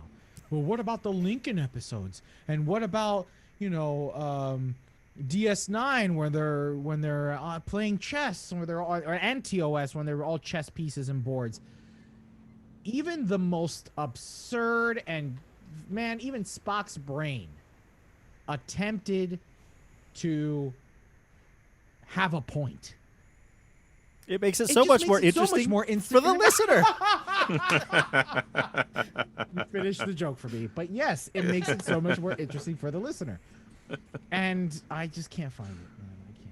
I understand that. Now, what I will say about episodes 3 and 4, it feels like, I said this last week, it feels like they have gotten past the introductions. The first 2 episodes felt like too much introduction and not enough story. We've gotten to actual story plots here, I think. They may not be as groundbreaking and as carry the weight that you're hoping they will. And I think we can cross our fingers and hope that they get to that point a little bit more. But I found this episode very enjoyable, hilarious. I liked both the plots. I'm okay with the relationship between the captain and Mariner. So you have to look over here at the characters' names because I still haven't learned them yet. But no, I'm all not sticking. I'm all in. Yeah, it's really not. Boimler's the only one I can remember at this point. But no, because his name sounds like him. Boimler. And then even Boimler in this episode, you know, diminishes himself by, you know, wanting to be a dick when Mariner gets promoted before him. I don't know. I don't know. I kind of get it. Like he works his butt off day and night. He adheres to his schedule. He does exactly what he's supposed to all the time. And here the slacker gets a promotion. And I think that makes it clear to your earlier point that he definitely doesn't know that there's a relationship there between the captain and Mariner. But I feel like the superior officers do or don't care or don't bring it up also, as you indicated. I don't know. It's hard to tell. I think it's purposely obfuscated. I can, and I know I'm already gonna get. I half expect Robert to be like, you're so negative. But here's what I'm saying. I'm not saying I don't want a comedy. I'm just saying I want a comedy with substance. Well, no. I guess not. Like, don't think you're getting that here. You cannot has. Nope. All right, we can sweep this out. We're at 18. Yeah. Oh, is it me? Yeah, take it. That wraps up this week's on-screen for Star Trek Lower Decks. Now let's open hailing frequencies and see what's incoming. Everybody hit stop. I hate this show! I really missed an opportunity there. I should have said, well, you can't. Made a Firefly reference there. Shiny. All right. Episode 4. Do you want to run the ship? Yes, I do. Well, you can't. That was in Firefly. That was in, yeah. Sorry, you said Firefly, and in my head I was thinking Battlestar Galactica, and I'm like, I don't remember well, you know, that. There's so many series that are really good, and we're just sort of limping along with some of the Star Trek stuff we've got now. So feedback is short. I think we should probably just go right through it, burn right through it. Collapse. Burn right through it. Go feedback and closing in one segment. Yeah. All right. So I'm gonna do this in the file name. Just add a hyphen after feedback and type in closing. Yep. Audio file. 6 EP 476 underscore feedback closing audio.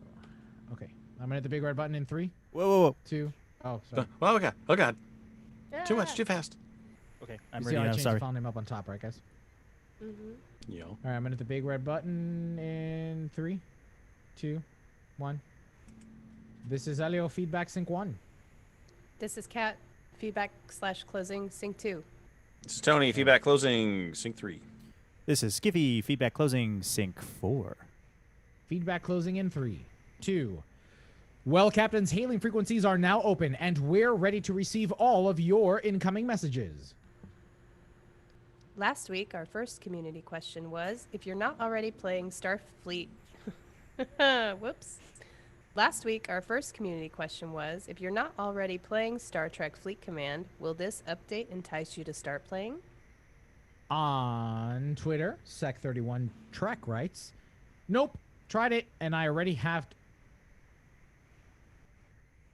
Nope, tried it, and I already have a game...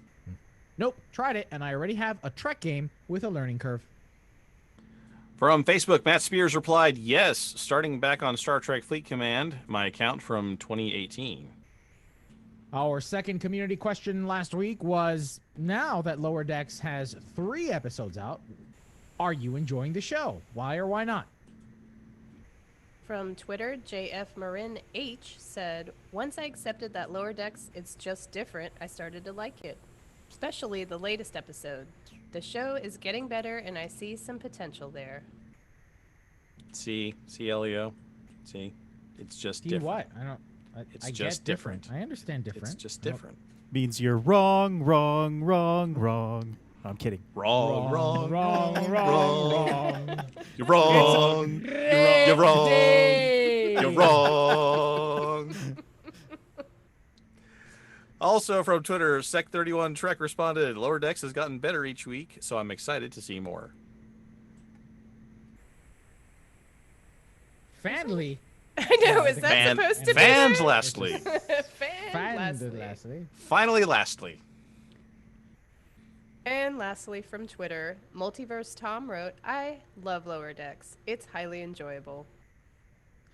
Well, that wraps up episode 476 of Priority One, a Roddenberry Star Trek podcast. But there are more great shows available to you on the Roddenberry Podcast Network. Just visit podcasts.roddenberry.com for a complete list.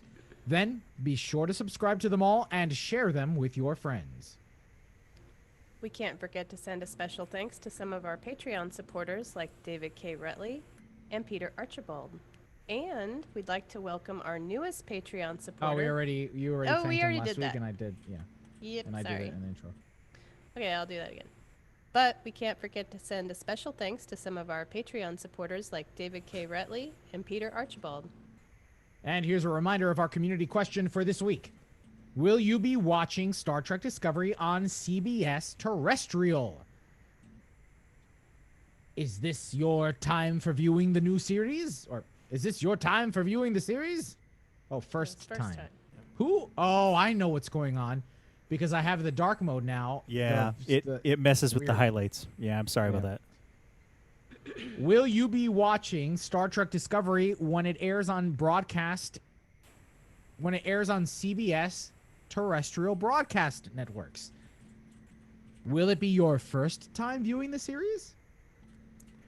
Captains, it's important to us that you get your voice heard and that you participate in the conversation. Leave us a comment on our website at PriorityOnePodcast.com, on our Facebook page at Facebook.com/PriorityOnePodcast, or find us on Twitter and Instagram at PriorityOnePod. And if you're still craving more, be sure to spend time with Winters, Anthony, me, plus the rest of the Priority One Armada. Saturday nights, the Armada broadcasts live to review the latest news from Star Trek Online and the Armada community, including spotlighting some of our amazing members. With regular giveaways, there's something for all Star Trek Online players, whether you're new or a veteran. Follow us on all our social media accounts for broadcast times, and if you'd like to join the Armada, visit PriorityOneArmada.com. This episode of Priority One Podcast is brought to you by our patrons through Patreon.com. Now, Captains, during these difficult times, the fact that we have patrons still supporting us is a very, very humbling gift. Thank you so much for inviting us into your lives each and every week, and we are very grateful for the ongoing support you give us each and every week. Don't forget to tune in to Priority One Productions Guard Frequency podcast at guardfrequency.com. Each episode, the Guard will take you inside the universe of your favorite space sims, including a tabletop adventure played out by your hosts. And Heroes Rise brings you up to date with the world of Dungeons & Dragons. Learn all about the latest publications, tools, tips, tricks, and traps in less time than it takes to skin a wyvern. Head over to heroesrisepodcast.com to discover their secrets. A very special thanks to our guest this week, George from Star Trek Online. A very special thanks to our guest this week, George from the Star Trek Online community. Thanks to our audio editors, including Gray, Brandon, William, Rand, Daniel, Roscoe, and Skiffy. Thanks to our producer, Jake Morgan, and associate producers Shane Hoover and Thomas of the Priority One Armada. Together, they help us organize and write up our weekly summary of the headlines from the Star Trek Multiverse. Thanks to our social media manager and our substitute host last week, Anthony Cox. Thanks to our graphic artist, Henry Pomper, with support from Jason Smith of the Priority One Armada. Thanks to the composer of our theme music, Chris Watts. But most importantly, a big thanks to you, the Star Trek community, our listeners. Because without your ongoing support, none of this would be possible. Everybody hit stop. Okay. Just one thing. Robert Hurt says in the Yoda voice, you must unlearn all the Trek that you have learned. Wise advice. Look, I don't think it's about... this isn't just about Trek. It's not just about it being a Star Trek show. Elio, save it for after hours. Fine, but I want to say it to everybody. Oh. It's because it's not just about Star... It's just about being a show. A good show. And it's just... I have a hard time agreeing that it is. All right. It's jelly beans. We'll agree to disagree. Dude, I like Doritos. I love Doritos. I was saying Doritos earlier. Yeah. When I want a bag of Doritos, I'm gonna eat it and I'm gonna enjoy it. But this is like opening up a bag of Doritos and they're just chips without flavor. Plain Doritos are the worst. Like you can get so much like better plain Doritos. tortilla chips. You mean tortilla chips? When you say Dorito, yeah, those are called tortilla chips. Doritos, right. There are no such thing as plain Doritos. I think there is, actually. I think there is just plain corn. Yeah, I think I've seen them. Doritos makes... I thought Tostitos makes plain corn. I didn't know Doritos made. And you put salsa on them. Yeah. Well... And the scoops are the best. All right. Yeah. It's time to wrap up. Let's do a quick... Scoops are weird. Let's do a 20-minute after hours for our patrons. And yeah, let's do it. Doing it. But first, we have to say goodnight to these fine folks. Yeah, you're gonna sweep us. Good night, fine folks. I just wanted to make sure that Skiffy understood where I was going. So, I'm ready. I'm ready to hit the button. I'm always ready. Oh, okay.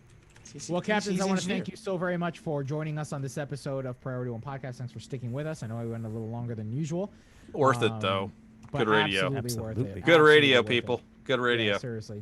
This is one of those episodes that when it gets published, please share it. We need your backup. You guys are, those of you in the chat are some of our most loyal listeners. I see you guys sharing it all the time. Go that extra mile, and ask your friends to share it too, please. Signal boosting helps. And what Elio said earlier is, we have just a little podcast here. It's just us little people. George's story needs to be amplified because that's the kind of story that humanizes these big political movements, and everyone's got an ulterior motive.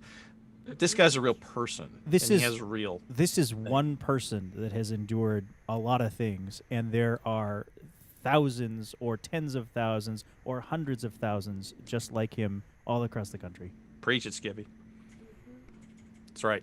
So whatever you can do to amplify his story, because other people will hear someone that sounds like them, and not enough. There's not enough of that. So next week when the show comes out, go the extra mile for us, would you? Appreciate it. All right. On that note, don't forget, check us out over at the Roddenberry Podcast Network, and we'll see you next week. Say goodnight, everybody. Bye. Night.